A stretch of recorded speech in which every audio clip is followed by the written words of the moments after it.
몽상 서점에 오신 것을 환영합니다. 즐겁게 이야기를 들어주세요. 1팀 캠프에는 응우엔 짜만 남아 있었습니다. 땅민카이는 어디로 갔는지 보이지 않았습니다. 응우엔 짜는 제 조언을 듣고 저를 믿기로 했습니다.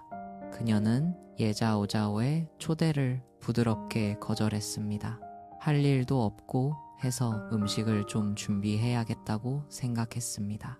아침에 깜반띠엔이 꼬시로 물고기를 잡던 것이 떠올라 그 방법이 괜찮을 것 같았습니다. 숲에 들어가 손에 잡기 좋은 나뭇가지를 찾아 짧은 칼로 끝을 뾰족하게 다듬어 물고기를 꿰뚫을 수 있을 만큼 날카롭게 만들었습니다. 나뭇가지를 손에 들고 몇 번 휘둘러 보니 공기를 가르며 날카로운 소리가 났습니다. 저 여자 뭐 하는 거야? 물고기 잡는 척이라도 하려는 건가? 깜반띠엔도 실패했는데 자기가 쉬울 줄 아나 봐? 자세는 그럴듯해 보이는데 정말 자기 분수를 모르는군. 저는 비웃는 소리를 무시하고 바구니를 들고 해변으로 갔습니다. 깜반띠엔이 골랐던 자리는 과연 나쁘지 않았습니다. 얕은 바다여서 헤엄치는 물고기 떼가 선명하게 보였습니다. 주로 손바닥만 한 크기의 작은 물고기들이었습니다. 신발을 벗고 바지를 걷어 올린 채 물속 물고기들의 움직임에 집중했습니다. 라이브 스트리밍을 보던 시청자들은 숨을 죽이고 눈을 깜빡이지도 못한 채 제 움직임을 지켜봤습니다. 제 동작은 매우 빨랐고 그림자만 스쳐 지나갈 정도였습니다. 손에 든 막대기를 물속으로 내리치자 물보라가 일었습니다. 다시 막대기를 들어 올렸을 때 끝에는 물고기 한 마리가 단단히 꿰어져 있었습니다. 세상에 숨 막혀 죽는 줄 알았네. 진짜 찔렀잖아. 축하해요 언니. 이 언니는 못하는 게 뭐야? 너무 멋져. 우리 옌 언니 첫 번째 성공 이후 저는 점점 더 손에 익었고 속도도 훨씬 빨라졌습니다. 시청자들은 물고기가 차례차례 바구니에 들어가는 것을 멍하니 바라보았습니다. 정확히 10마리를 잡고 나서야 저는 멈췄습니다. 왜 더 안 잡아요? 계속해요. 아직 제대로 보지도 못했단 말이에요. 옌 언니, 물고기 찌르는 법 영상 따로 만들어주세요. 스트레스 해소에 최고예요. 저는 가볍게 손목을 주무르며 아무렇지 않게 대답했습니다. 피곤해서요. 이 두 단어는 왜 더 이상 물고기를 잡지 않느냐는 시청자들의 질문에 대한 대답이었습니다. 사실 제가 마음만 먹으면 이 무인도에서 식량을 구하는 것은 큰 문제가 아니었지만 저는 게으른 사람이었습니다. 방금 전 예자오자오의 행동을 떠올리자 사람들은 그녀가 저에게 완전히 짓밟혔다고 느꼈습니다. 저는 바로 무트로 올라오지 않고 근처 바위에 앉아 조심스럽게 물고기를 손질했습니다.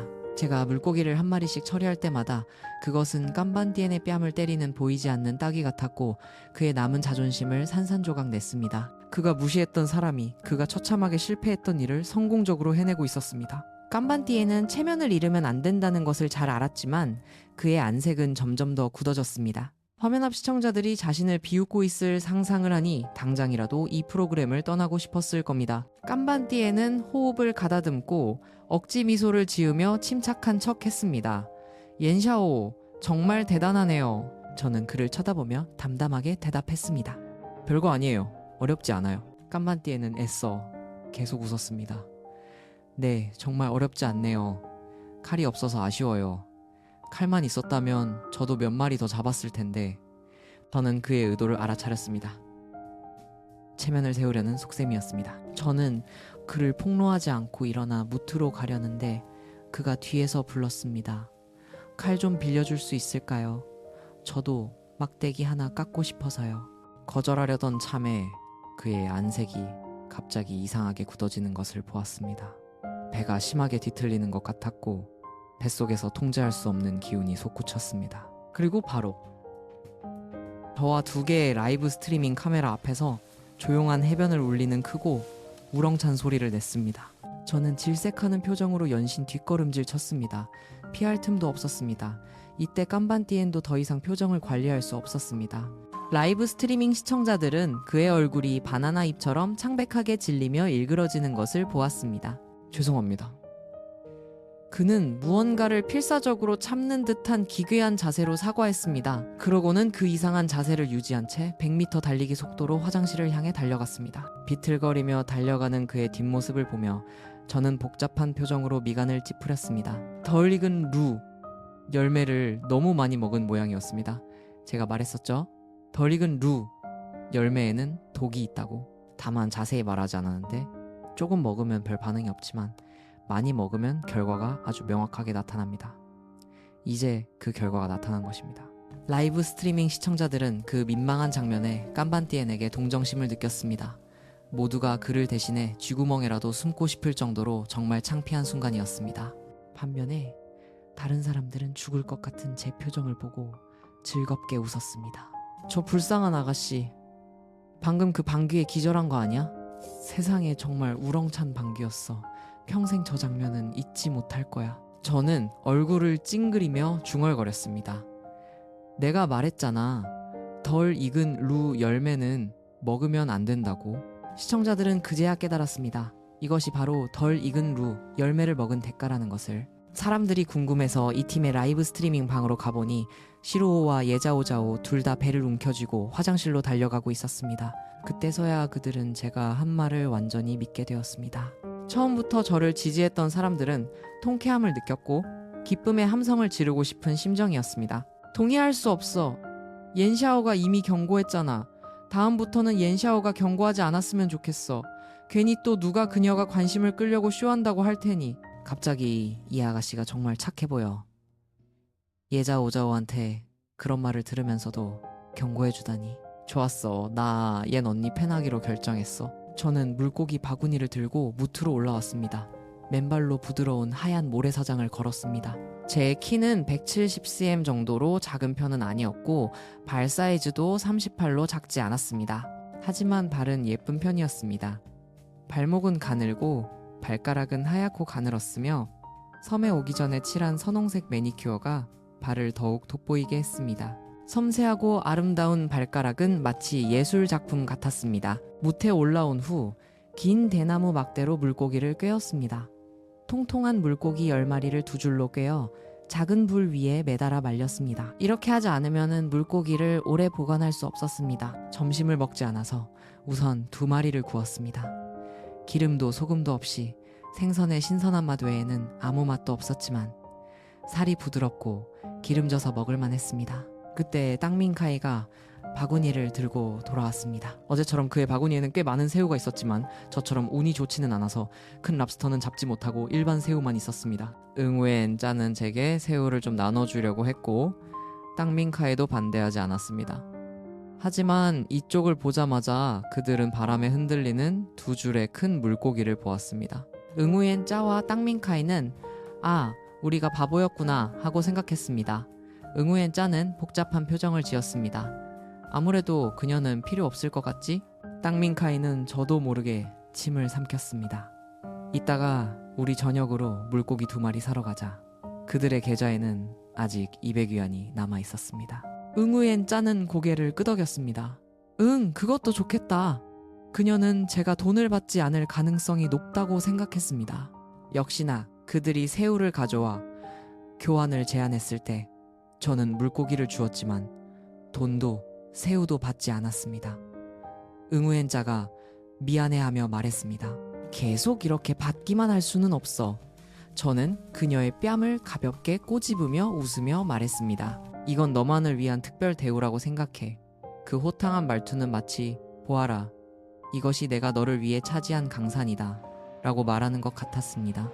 우리가 점심을 먹는 동안 예자오자오 일행은 마침내 프로그램 제작진이 준 약을 먹고 속이 조금 나아졌습니다. 하지만 이 약은 공짜가 아니었고 한 알에 100위안이나 했습니다. 세 사람 모두 빚을 져야 했고 상황은 정말 비참했습니다. 하지만 예자오자오를 배 아픈 것보다 더 화나게 한 것은 자신이 직접 딴 루 열매에 정말로 독이 있었다는 사실이었습니다. 저는 경고했지만 그녀는 무시했습니다.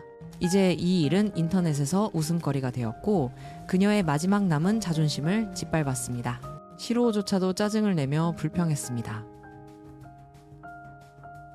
그 루 열매 먹어도 된다고 하지 않았어? 그는 계좌에 돈이 얼마나 남았는지 신경 쓰지 않았고 그저 이 한 달이 빨리 끝나기만을 바랐습니다. 예자오자오 때문에 얼마나 더 고생해야 하는지 몰랐습니다. 예자오자오는 억울하게 입술을 깨물었습니다. 내가 의사도 아닌데 그 류열매에 독이 있는지 없는지 어떻게 알아? 네가 그렇게 대단하면 직접 나가서 먹을 거나 찾아와. 시로오는 비웃으며 대답하지 않았습니다.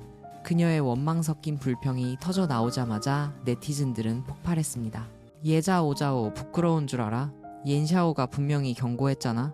그때는 오히려 옌샤오가 관심을 끌려고 한다고 말했으면서 이 여자는 정말 구제불능이야. 자오자오는 의사가 아니잖아? 모르는 게 당연하지. 옌샤오는 그렇게 잘 알면서 왜 몇 번 더 말해주지 않았어? 이 말이 나오자마자 그 사람은 네티즌들에게 문매를 맞았고 라이브 스트리밍 방은 순식간에 난장판이 되어 양측의 싸움이 끊이지 않았습니다. 한편 응우엔자는 조용히 땅민카이의 귀에 대고 속삭였습니다.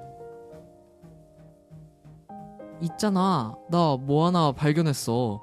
뭔데? 저 허벅지. 옌샤오만 있으면 이 섬에서 우린 분명히 잘 살 수 있을 거야. 그녀의 눈은 초승달처럼 휘어졌고 목소리는 자랑스러우면서도 사랑스러웠습니다. 땅민카이는 웃음을 터뜨렸습니다. 그럼 우리 계속 허벅지에 붙어 있자. 하지만 그는 응우엔짜처럼 순수하지는 않았습니다. 마음속으로는 항상 저를 조금 경계하고 있었습니다. 그는 가끔 생각했습니다. 도대체 어떤 가정에서 응우엔짜처럼 순수한 아이를 키워낼 수 있었을까? 연예계라는 진흙탕에 발을 들였으면서도 그녀는 전혀 더러워지지 않았습니다. 그들의 라이브 스트리밍방 시청자들은 두 사람이 도대체 무슨 이야기를 하길래 일부러 마이크까지 끄는지 미친 듯이 추측하고 있었습니다. 시간은 천천히 흘러 오후가 되었고 저는 낮잠을 잤습니다. 깨어보니 제 물고기들이 거의 다 말라 있었습니다. 나른하게 하품을 했습니다. 그때 프로그램 제작진이 또 일을 벌이려고 했습니다. 장송이 마이크를 들고 새로운 미션을 발표했습니다. 예자오자오는 약을 먹고 좀 나아지자 물었습니다. 장송씨, 지난 2시즌에는 이런 거 없었던 것 같은데요. 장송은 눈을 깜빡이며 대답했습니다. 그래서 프로그램이 항상 새로운 거죠. 새로운 미션을 추가하는 것도 재미를 더하기 위해서예요. 걱정 마세요. 미션을 수행하면 보상도 있답니다. 첫 번째 미션은 코코넛 따기입니다. 제작진이 도구를 제공하고 게스트들은 코코넛 나무에 올라가 열매를 따는 겁니다. 온전한 코코넛 하나당 20위안에 사드릴 겁니다. 이 가격은 정말 높았습니다. 10여 개만 따면 물자 구매 룰렛을 돌릴 수 있었습니다. 예자오자오는 그렇게 생각하고 시루오를 쿡쿡 찔렀습니다. 시루오, 우리 같이 가자. 시루오는 배가 아파 다리가 풀릴 정도로 게을러져 있었습니다. 갈 리가 없었습니다. 배가 아프지 않았더라도 참여할 생각은 없었습니다. 안 가. 너 혼자 가. 예자오자오의 얼굴이 창백해졌습니다. 도대체 이런 사람과 팀을 짜다니 아무짝에도 쓸모가 없었습니다. 넌 아무것도 안 하면 오늘 저녁은 뭐 먹게? 시루오는 비웃으며 말했습니다. 북서풍이나 마셔야지. 그는 아이돌로 데뷔할 생각도 없었고 네티즌들이 뭐라고 욕하든 전혀 신경 쓰지 않았습니다. 이 프로그램의 승패에도 관심이 없었습니다. 지금 그는 그저 자고 싶었습니다.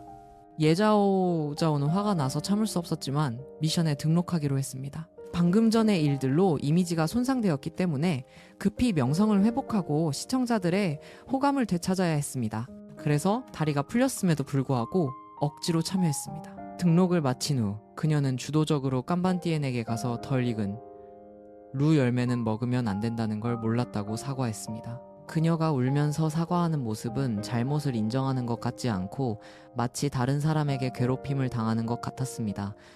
깜반띠엔이 어떻게 그녀를 힘들게 하겠습니까? 당연히 바로 용서하기로 했습니다. 그러고 나서 그녀는 다시 제게 와서 사과했습니다. 저는 그저 차갑게 하고 한마디 했을 뿐 별다른 반응이 없었습니다. 그녀는 그 자리에 계속 서 있었습니다. 옌샤오 언니, 저를 용서하지 않으실 건가요? 저는 고개를 들어 그녀를 보았습니다. 누가 너한테 사과하면 꼭 괜찮아 라고 대답해야 한다고 했어? 네가 사과하는 건 네가 잘못했기 때문이지 내 용서를 받기 위해서가 아니야. 예자오자오는 이를 악물고 분노하며 돌아섰습니다. 가끔 저는 이상한 기분이 들었습니다. 예자오자오는 저에게 이유 없는 악감정을 가지고 있는 것 같았습니다. 혹시 심주 때문일까요? 하지만 그럴 필요는 전혀 없었습니다. 저와 심주의 약혼은 비록 오래되었지만 우리 사이에는 아무런 감정도 없었습니다. 이 결혼은 원래 우리가 스스로 결정할 수 있는 것이 아니었습니다. 심주가 가문에 반항할 만큼의 능력이 없다면 결국에는 약혼을 이행해야만 했습니다. 1팀도 미션에 등록했습니다. 응우엔 짜가 제게 물었습니다. 너는 안 가? 저는 고개를 저었습니다. 나는 안 가. 응우엔 짜는 제 머리 위에 매달려 있는 말린 물고기들을 보고는 같이 가자고 권하려던 말을 삼켰습니다. 그래, 옌샤오는 내가 걱정할 필요가 없지. 하하, 짜짜 표정 좀 봐. 부러워서 울겠다. 마치 가난한 농부가 식량이 남아도는 지주를 보는 것 같아. 옌샤오의 저 물고기들은 정말 원한을 사기에 충분해. 그들이 미션을 하러 갔을 때 저는 다시 짧은 칼을 들고 유유히 숲속을 산책했습니다. 유용한 것을 캐면 좋고 아니면 지형 탐사라고 생각했습니다. 드나들 때마다 저는 길을 조심스럽게 표시해 두었습니다. 이번에 숲에 들어갔을 때는 희귀한 것은 발견하지 못했지만 몇 가지 야생 채소를 캤습니다. 주로 이 지역에서 흔한 야생 부추, 파슬리, 처빌이었고 냉이도 조금 있었습니다. 냉이를 보자마자 만두가 먹고 싶어졌지만 아쉽게도 고기도 없고 기름이나 소금 같은 양념도 없었습니다. 저는 야생 채소를 캐면서 라이브 스트리밍 방이 네티즌들에게 몇 가지 지식을 설명해 주었습니다. 댓글을 볼 수 없었기 때문에 마치 혼잣말을 하는 것처럼 보였습니다. 야생 채소를 가지고 돌아왔을 때 시간이 꽤 흘렀다는 것을 알았습니다. 모두가 코코넛 따기 미션을 마치고 돌아와 있었습니다. 1팀은 6개를 따서 120위안을 받았습니다. 2팀의 예자오자오는 2개를 땄지만 하나는 깨졌습니다. 제작진은 불쌍해서 그녀에게 20위안을 주었습니다. 불쌍한 예자오자오는 눈이 빨개져 울 것 같았습니다. 깜반띠에는 조금 나아서 4개를 따서 80위안을 받았습니다. 그들이 지쳐서 서 있지도 못하는 모습을 보니 미션에 참여하지 않은 제 결정이 옳았다는 확신이 들었습니다. 예자오자오는 자기 팀의 계좌를 보았습니다. 잔액은 마이너스 280위안이었습니다. 그녀는 그냥 죽고 싶었습니다. 제작진의 약을 먹느라 그녀와 시로오는 200위안의 빚을 져야 했습니다. 이 200위안의 빚에 전혀 협조하지 않는 팀원까지 더해져 그녀는 매우 절망적이었습니다. 숙소로 돌아와 그녀는 짜증스럽게 시로오의 다리를 툭 찼습니다. 옌샤오 내에 물고기 있어. 우리 가서 사오자. 시로오는 살짝 눈꺼풀을 들어 그녀를 쳐다보며 차갑게 대답했습니다. 너 돈 있어? 예자오자오는 없어. 하지만 외상으로 할 수 있잖아. 시로오는 비웃었습니다. 안 가? 하지만 계속 이럴 순 없잖아. 우리 하루 종일 굶었어. 물만 마시고 어떻게 버텨? 적어도 그녀는 배고파서 더 이상 참을 수 없었습니다. 시로오는 빚고 왔습니다. 누가 우리가 아무것도 안 먹었다고 그래. 약 먹었잖아? 자오자오 정말 불쌍하다. 왜 저런 사람이랑 팀이 된 거야? 시루오는 아무것도 안 하고 남의 발목만 잡네. 제발 누가 누구 발목을 잡아? 예자오자오가 이상한 열매를 따지 않았으면 시루오가 200위안이나 빚질 필요가 있었겠어? 라이브 스트리밍 방에서는 다시 논쟁이 벌어졌고 양측 팬들은 끊임없이 말다툼을 했습니다. 좀 더 이성적인 사람들은 후회하기 시작했습니다. 처음부터 옌샤오와 팀을 이뤘으면 좋았을 텐데 그랬으면 지금쯤 승리를 만끽하고 있을지도 모른다고 생각했습니다. 시로, 네가 안 사오면 네가 직접 바다에 가서 물고기 잡아와. 예자오자오가 화를 내며 소리쳤습니다. 시로는 신경도 쓰지 않고 돌아서서 계속 잤습니다. 예자오자오는 어쩔 수 없이 남은 생수 2병을 들고 저를 찾아와 물고기와 바꾸고 싶어 했습니다. 사실 저는 바꾸고 싶지 않은 것은 아니었지만 반드시 흥정을 해야 했습니다. 물 한 병은 겨우 10위안의 가치가 있었고 2병은 있어야 물고기 한 마리와 바꿀 수 있었습니다. 하지만 예자오자오는 물 한 병으로 물고기 한 마리를 바꾸고 싶어 했습니다. 그녀는 입술을 깨물며 애원하는 듯한 목소리로 말했습니다. 그렇게 계산하면 안 되죠. 언니는 단물이 필요 없어요? 언니는 다 있는데 물만 없잖아요. 물이 언니한테 가장 필요한 거예요. 저는 어깨를 으쓱했습니다. 그럼 안 바꾸면 되지. 어차피 나는 코코넛 마실 수 있어. 나도 물이 부족한 건 맞지만 조금만 더 버티면 내일이면 깨끗한 물을 마실 수 있어. 제가 양보하지 않자 예자오자오는 이를 악물고 물 2병을 모두 내려놓고 가장 큰 물고기를 가리키며 말했습니다. 이거 주세요. 저는 고개를 끄덕이고 물고기를 건넸습니다. 아직 뜯지 않은 생수 2병을 보고 조금도 아깝지 않았습니다. 바로 한 병을 열어 단숨에 반 병을 마셨습니다. 남은 한 병은 응우엔 짜가 왔을 때 바로 그녀에게 주었습니다. 예전에 그녀와 땅민카이는 물 2병만 샀는데 이틀 동안 마시려면 이제 거의 다 마셨을 겁니다. 응우엔 짜가 놀라며 말했습니다. 네가 마셔. 나는 내일 물이 생기잖아. 이 병은 너한테 줄게. 내가 줄게. 제가 대답했습니다. 응우엔 짜는 가볍게 입술을 깨물었습니다. 샤오샤오, 왜 나한테 그렇게 잘해줘? 저는 가볍게 웃으며 그녀에게 물었습니다. 고양이 키워본 적 있어? 그녀는 고개를 저었습니다. 아니, 밍이 고양이 털 알레르기가 있어. 저는 더 이상 말하지 않고 그저 응우엔짜의 맑은 눈을 빤히 쳐다보았습니다. 그 눈은 제가 예전에 키웠던 고양이와 똑같았습니다. 안타깝게도 그 고양이는 잃어버렸습니다. 저녁은 당연히 물고기였고 말을 좀 곁들였습니다. 남은 것은 내일 아침 식사로 남겨둘 생각이었습니다. 이제 저는 정말 식량이 남아도는 지주가 되었습니다.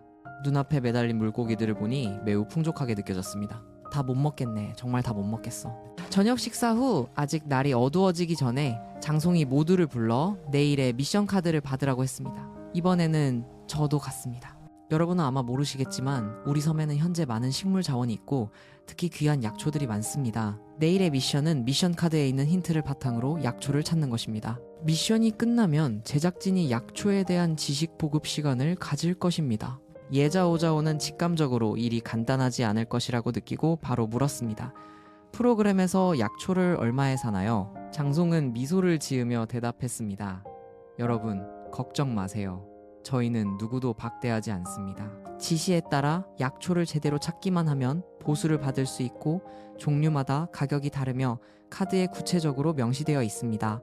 예자오자오는 이 팀을 대표해서 미션 카드를 받았는데 보자마자 전부 영어로 쓰여 있다는 것을 알았습니다. 카드에는 그림도 없고 오직 묘사에 의존해서 약초를 캐야 했습니다. 한의학에 대해 전혀 모르는 사람에게는 이 미션이 정말 어려웠습니다. 그녀도 영어를 알기는 했지만 이제 막 대학 1학년이라 수준이 높지 않았습니다. 희귀한 전문 용어가 너무 많아서 중국어로 번역하는 것만으로도 어려웠는데 제대로 된 약초를 캐는 것은 말할 것도 없었습니다. 하지만 장송은 그녀에게 매우 신뢰를 보였습니다. 자오자오, 미션이 전부 영어네. 이건 내 강점이잖아. 너한테는 어렵지 않겠지? 자오자오는 속으로 뜨끔했지만 카메라 앞에서 어떻게 허점을 보일 수 있겠습니까? 그녀는 미소를 지으며 대답했습니다. 물론 문제 없어요. 자오자오는 속으로 생각했습니다. 어쨌든 자신은 연경 외국어대학교의 우수한 학생이니 대학도 못 간 옌샤오 같은 사람보다는 훨씬 나을 것이다. 자신이 어렵다고 느낀다면 다른 사람들은 분명 더 못할 것이다. 이 점을 깨닫자 예자오자오는 갑자기 자신감을 되찾았습니다. 내일은 분명 자신의 무대가 될 것이다. 그녀는 살며시 안도해 한숨을 내쉬었습니다. 그런데 많은 야생 약초는 보호식물 아닌가요? 우리가 캐면 안 되는 거 아닌가요? 응우엔 짜가 망설이며 물었습니다. 장송은 미소를 지으며 말했습니다. 짜짜는 법 의식이 아주 좋네요. 국내에서는 채취가 금지된 종이 많지만 여기는 A국의 사유지 섬입니다. 저희는 섬 주인의 동의를 얻었으니 여러분은 적절한 양을 안심하고 채취하셔도 됩니다. 그때 저도 앞으로 나가 제 미션 카드를 받았습니다. 예자오자오는 비꼬는 듯한 미소를 지으며 일부러 말했습니다. 옌샤오, 이번 미션은 전부 영어야. 저는 그녀를 힐끗 쳐다보며 손에 든 카드를 살짝 들어 보였습니다. 나도 봤어. 봤는데도 미션을 받는 거야? 예자오자오가 놀란 척 물었습니다. 말을 마치자마자 그녀는 스스로를 책망하듯 서둘러 입을 가렸습니다. 미안해. 비꼬려는 의도는 아니었고 그냥 도움이 필요한지 물어보려고 했어. 쯧쯧. 아무도 예자오자오가 가식적이라고 생각 안 해? 제발. 자오자오가 무슨 틀린 말을 했어? 분명 좋은 의도였잖아. 그녀 말이 맞아. 옌샤오는 원래 영어 모르잖아. 웃기네. 너희들 옌샤오가 성공적으로 이미지 세탁했다고 믿는 거야? 그녀는 예전에 5개 국어 능통자 이미지를 만들었다가 들통났잖아. 인터넷에 기억력이 없나? 저는 미션 카드의 내용을 훑어보았습니다. 불행하게도 저는 정말로 읽고 이해할 수 있었습니다. 이전에 옌샤오는 5개 국어를 몰랐을지 몰라도 지금의 저는 잘 알았습니다. 고마워. 하지만 괜찮아. 어차피 이건 경쟁이잖아. 각자 알아서 하자. 예자오자오는 살며시 미소를 지으며 편안한 어조로 말했습니다. 괜찮아. 어차피 나는 순위에 그렇게 신경 쓰지 않아. 저는 옅은 웃음을 터뜨리며 아무렇지 않게 대답했습니다. 순이는 물론 신경 쓰지 않을 수 있지만 적어도 배 채우는 것에는 신경 써야지. 저는 예자오자오와 더 이상 논쟁하고 싶지 않아서 미션 카드를 들고 제 숙소로 돌아갔습니다. 하루 종일 모은 단물은 어제보다 훨씬 많았습니다. 저는 조심스럽게 약간 탁한 물을 병에 붓고 다시 병에 바닷물을 가득 채워 다음 증발을 준비했습니다. 내일 흑소스를 구울 수만 있으면 물을 끓여 마실 수 있었습니다. 어제 매달아 놓은 약초들은 더 이상 진한 향을 내뿜지 않았습니다. 오늘 저는 다시 숲에 들어가 좀 더 캐와서 다 쓰지 못한 것은 말렸습니다. 이제 제 머리 위에는 온갖 종류의 약초가 매달려 있었고 하루 동안 햇볕에 말리면 딱 알맞게 마를 것입니다. 타오르는 불 옆에서 저는 미션 카드를 들고 자세히 보았습니다. 이 어려운 단어들을 번역해보니 찾아야 할 약초들의 이름을 바로 알아볼 수 있었습니다. 하지만 입 밖으로 내지는 않고 조용히 빤히 쳐다보며 약초들을 확실히 확인한 후에 카드를 집어넣었습니다. 이 시간에도 라이브 스트리밍은 아직 끝나지 않았고 방송방의 시청자들은 활발하게 토론하고 있었습니다. 저렇게 자세히 보는 거 보니 정말 이해하는 걸까? 분명히 이해 못할 거야. 고등학교 졸업밖에 안 했는데. 나는 그녀를 조금 좋아하지만 솔직히 이번에는 허세를 부리는 것 같아. 나도 그렇게 생각해. 이해 못하면 못한다고 솔직하게 말하지. 왜 자꾸 이미지를 만들어. 마치 제가 데뷔했을 때처럼 그냥 고등학교 졸업하고 대학 안 갔다고 편하게 말했더라면 오히려 외모 팬을 더 많이 끌어모을 수 있었을 것이고 적어도 이미지가 깨지는 것보다는 나았을 겁니다. 며칠 동안 새로 생긴 팬들은 정말 제 때문에 골치가 아팠습니다. 왜 하필이면 항상 죽을 길을 찾는 사람을 좋아하게 된 걸까요? 물론 저는 그들의 마음속 생각을 알 수 없었습니다. 라이브 스트리밍 장비에 불이 꺼지는 것을 보고 저는 오늘 방송이 끝났다는 것을 알았습니다. 하루 일과가 끝나고 저는 편안하게 누워 금방 잠이 들었습니다. 둘째 날 모두가 숲으로 약초를 찾으러 간 후에야 저는 천천히 일어났습니다.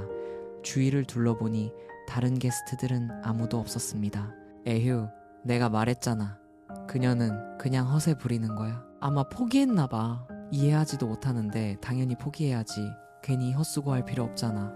프로그램이 일부러 그녀를 겨냥하는 거 아니야? 저런 평판인데 사람들이 일부러 겨냥할 가치가 있겠어? 저는 어제 남은 말을 구운 다음 유유히 마지막 남은 코코넛을 쪼개 먹었습니다. 임시로 배를 채우고 나서 저는 저의 낡고 허름한 작은 오두막을 쳐다보며 한숨을 참을 수 없었습니다. 어젯밤에 작은 비가 내렸는데 빗물이 스며들어 한밤중에 깜짝 놀라 깼습니다. 앞으로 남은 날들을 편안하게 보내려면 아무래도 새 집을 지어야 할 것 같습니다. 저는 머릿속으로 살짝 그림을 그려본 다음 단물을 모으러 갔습니다.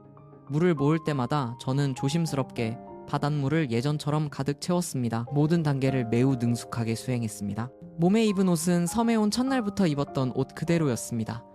부드러운 검은 머리카락은 작은 막대기로 깔끔하게 묶었습니다. 몇 가닥의 부드러운 옆머리가 바람에 따라 뺨을 스쳐 지나가며 여름날의 무더위를 식혀주었습니다. 라이브 스트리밍 시청자들은 이때 제 옆모습만 볼 수 있었습니다. 뚜렷하고 섬세한 이목구비, 선명한 턱선, 청초하게. 솔직히 말해서 저는 전형적인 골격 미인 타입이었습니다. 그것이 바로 제가 처음 데뷔했을 때 이목구비 미인 1호라는 타이틀로 데뷔했지만 아무도 감히 반박하지 못했던 이유이기도 합니다. 제 온몸은 온통 흠투성이었지만 오직 이 얼굴만큼은 다행히도 누구도 따라올 수 없는 천부적인 아름다움을 가졌습니다. 이 사실을 떠올릴 때마다 모두가 저를 안타까워했습니다. 마치 완벽하고 섬세한 도자기 공예품이 일부러 자신의 몸에 흉한 흠집을 내는 것 같았습니다. 모든 일을 마치고 저는 제 흙 가마 쪽으로 갔습니다. 다행히 어제 꽤 꼼꼼하게 만들어서 비가 내렸지만 많이 젖지는 않았습니다. 저는 바구니를 들고 숲속으로 들어갔습니다. 라이브 스트리밍 시청자들은 제가 미션을 수행하러 가는 줄 알았지만 얼마 지나지 않아 저는 흑갈색 진흙이 가득 담긴 바구니를 들고 나와 빻은 숯을 좀 더해 골고루 섞기 시작했습니다. 라이브 스트리밍 시청자들은 계속 봐도 제가 무엇을 하려는지 이해하지 못했습니다. 촬영놀이 하는 거야? 제가 진흙을 다 섞고 돌판 위에 고르게 펴서 단단히 누른 다음 조심스럽게 평평하게 다듬기 시작했을 때까지도 말입니다. 그러고 나서 저는 천천히 진흙층을 하나씩 쌓아 올렸습니다. 진흙층을 하나 쌓을 때마다 조금 마르기를 기다렸다가 다음 층을 계속 쌓았습니다. 마지막으로 저는 능숙하게 찻주전자 주둥이와 손잡이를 빗고 작은 대나무 조각으로 표면을 천천히 매끄럽게 다듬었습니다. 그렇게 찰흙 찻주전자가 완성되었습니다. 저는 조심스럽게 옆에 두었습니다. 흙 가마 안의 공간을 대충 계산해보니 그릇 하나와 흙솥 하나를 더 만들 충분한 공간이 있었습니다. 비록 물자가 부족했지만 저는 최대한 아름다운 도자기를 만들려고 노력했습니다. 얼핏 보기에는 시중에서 파는 것과 별 차이가 없어 보였지만 실제 품질은 아직 한참 부족하다는 것을 저만 알고 있었습니다. 진짜 도자기 만들고 있네? 진짜 농담이야? 그럼 어제 그 흙가마는 도자기를 굽기 위한 거였구나. 그렇게 간단하지는 않을 텐데 아주 조악해 보여. 이 정도면 실패할 것 같아. 당연히 조악하지. 이런 조건에서 임시로 쓸만하게 만드는 것만으로도 대단한 거야. 정교한 외관과 비교하여 시청자들은 제가 이렇게 할 수 있는 것만으로도 충분히 대단하다고 느꼈습니다. 이 세상에 이 여자가 모르는 게 또 있을까? 저는 불을 피우고 말린 도자기들을 가마 안에 넣은 다음 진흙으로 가마 입구를 막았습니다. 솔직히 말해서 이것은 제가 처음으로 실제로 해보는 것이었습니다. 이론은 머릿속에 가득했지만 한 번도 시도해본 적이 없었습니다. 제 마음속으로도 성공할지 어떨지 알 수 없었고 그저 한번 도전해보고 싶었습니다. 성공하면은 가장 좋고 실패하면 다른 방법을 생각해 개선하면 될 뿐입니다. 도자기가 구워지기를 기다리는 것은 길고 지루한 과정이었지만 저는 매우 인내심을 갖고 때때로 장작을 좀 더 넣었습니다. 작은 틈으로 가마 안의 도자기가 온도로 인해 점점 붉어지는 것을 볼 수 있었습니다.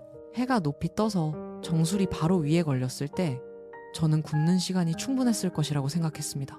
라이브 스트리밍 시청자들은 그렇게 오래 기다렸고 심지어 저보다 더 안달이 났습니다. 모두가 제가 성공적으로 구워낼지 아닐지 알고 싶어 했습니다. 처음에 비꼬던 사람들조차도 이때는 호기심을 참을 수 없었습니다.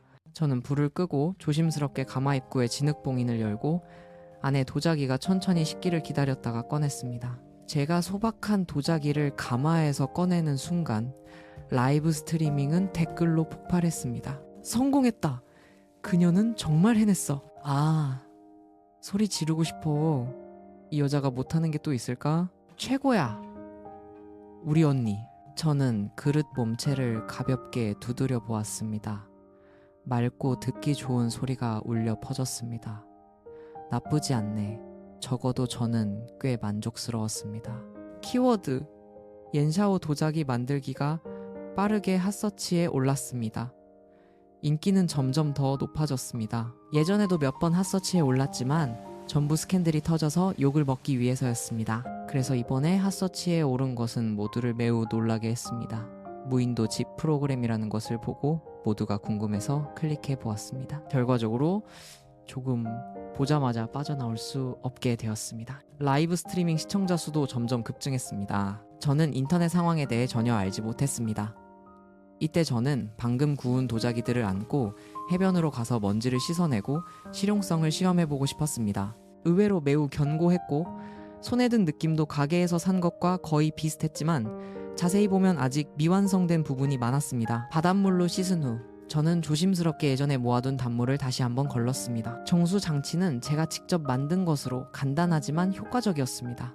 걸은 후에야 저는 흙으로 구운 주전자에 물을 부어 끓였습니다. 이 붓두막은 제가 돌 몇 개를 쌓아 만든 것으로 흙 주전자를 올려놓으니 제법 전원적인 분위기가 났습니다. 물이 끓자 저는 프로그램에서 처음으로 뜨거운 물을 마시는 사람이 되었습니다. 물론 이 맛은 병에 든 생수와는 비교할 수 없었지만 저에게는 이 정도로도 충분했습니다. 그 외에도 저는 틈틈이 기와 몇 장을 더 빚어 한쪽에 말려 두었습니다. 기와는 두껍고 길어서 바로 마르기 쉽지 않았기 때문에 저는 이 틈을 타서 미션 카드를 들고 숲으로 들어갔습니다.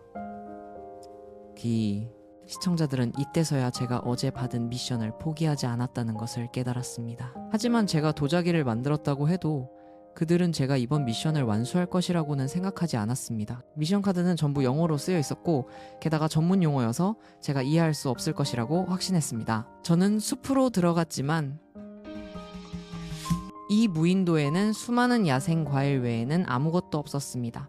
야생 과일을 따서 배를 채우면서 저는 라이브 스트리밍을 보는 시청자들에게 설명하고 소개하는 시간을 가졌습니다. 제 머리는 마치 보물상자 같아서 끝없는 지식으로 가득 차 있었고 무엇을 물어봐도 다 알았습니다. 이것이 바로 예전에 예자오자오가 땄던 용규 까마중 열매입니다. 이 색깔의 열매는 익어서 먹을 수 있고 이 색깔의 열매는 아직 익지 않아서 많이 먹으면 설사를 유발하기 쉽습니다.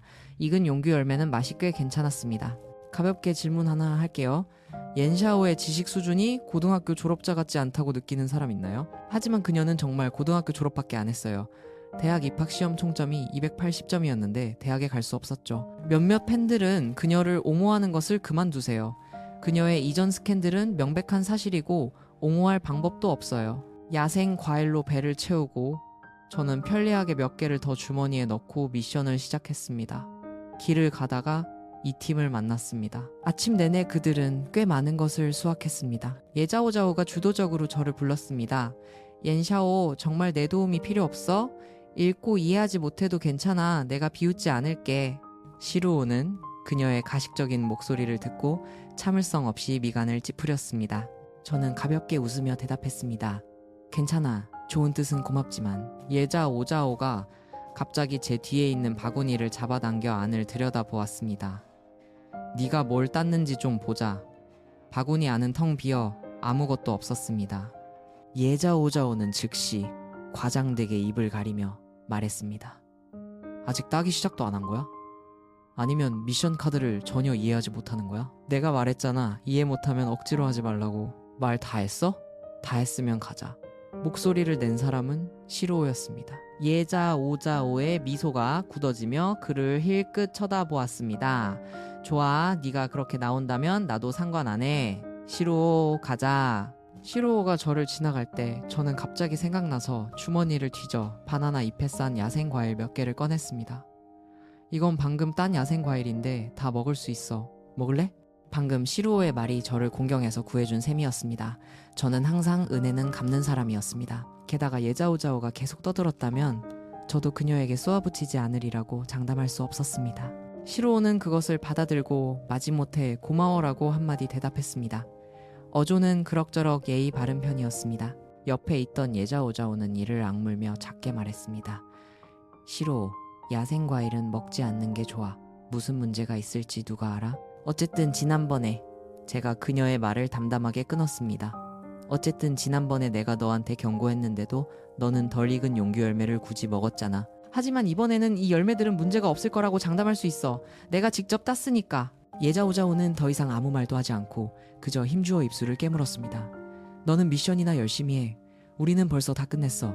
약초 많이 땄어. 이번에는 분명 돈 꽤 벌 수 있을 거야. 저는 그녀 손에 들린 것들을 힐끗 쳐다보고는 아무렇지 않게 말했습니다.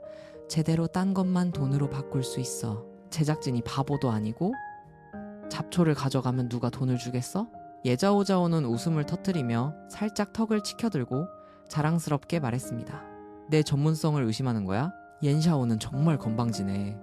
감히 영경대학교에 다니는 자오자오를 의심하다니?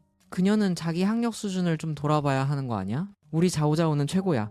누구처럼 칭찬 두 마디 들었다고 바로 거만해지지 않아. 저는 아무렇지 않게 두 손을 벌리며 담담하게 대답했습니다. 너는 영문학 전공이지 약학 전공은 아니잖아. 예자오자오는 입술을 깨물었습니다. 그래도 너보다는 나아. 미션 카드조차 이해 못하면서. 저는 가볍게 웃으며 더 이상 논쟁하지 않았습니다. 좋아, 그럼 나는 먼저 갈게. 제 모습이 시야에서 사라졌을 때 시로우는 여전히 게으른 듯 무심하게 옆에 서 있었습니다. 그는 바나나 잎 포장을 열었습니다. 안에는 온갖 색깔의 야생과일이 섞여 있었습니다. 그는 미간을 살짝 찌푸리며 과일들을 쳐다보고 잠시 망설였지만 며칠 동안 제대로 먹은 것이 없어서 배가 이미 몹시 고팠습니다. 그는 손으로 한 줌 집어 입에 넣었습니다. 새콤달콤하고 과즙이 풍부해서 기분 좋았고 예상외로 맛있었습니다. 시루오는 예자오자오에게 나눠줄 생각이 전혀 없었고 혼자 즐겁게 먹었습니다. 결국 예자오자오는 참지 못하고 침을 꿀꺽 삼키며 조용히 물었습니다. 시루오, 맛있어? 그는 즉시 남은 과일을 바나나 잎에 싸서 주머니에 잽싸게 넣었습니다. 얼굴에는 내 음식은 내가 지킨다는 세 글자가 선명하게 쓰여 있었습니다. 맛있으면 왜 나한테 좀 안 줘? 웃겨 죽겠네. 시루오는 내가 본 중에 가장 매너 없는 재벌 2세일 거야. 그는 예의를 차리는 척하는 것조차 귀찮아해. 완전히 솔직한 스타일로 가네. 어쨌든 여자한테 그렇게 대하는 건 좀 심하지 않아? 시로우는 예자오자오의 생각을 전혀 신경 쓰지 않고 먹다 남은 과일을 주머니에 넣고 휘파람을 불며 유유히 걸었습니다. 드물게 기분이 상쾌했습니다. 그는 갑자기 생각했습니다. 만약 처음부터 팀원이 옌샤오였다면 지난 이틀 동안 그렇게 고생하지 않았을지도 모른다고. 이 생각에 이르자 시로우는 눈썹을 치켜 올리고 마음속으로 계산하기 시작했습니다. 한편 저는 약초를 캐기 시작했습니다. 저는 미션 카드를 전혀 보지 않았습니다. 시청자들의 눈에는 이것이 분명 목적 없이 마구 캐는 것처럼 보였습니다. 아마 제가 포기하고 운에 맡기려고 하는 것이라고 생각했을 겁니다. 저는 길을 따라 계속 캤습니다. 미션 카드에 적힌 온갖 약초뿐만 아니라 제가 유용하다고 생각하는 모든 식물을 다 캤습니다.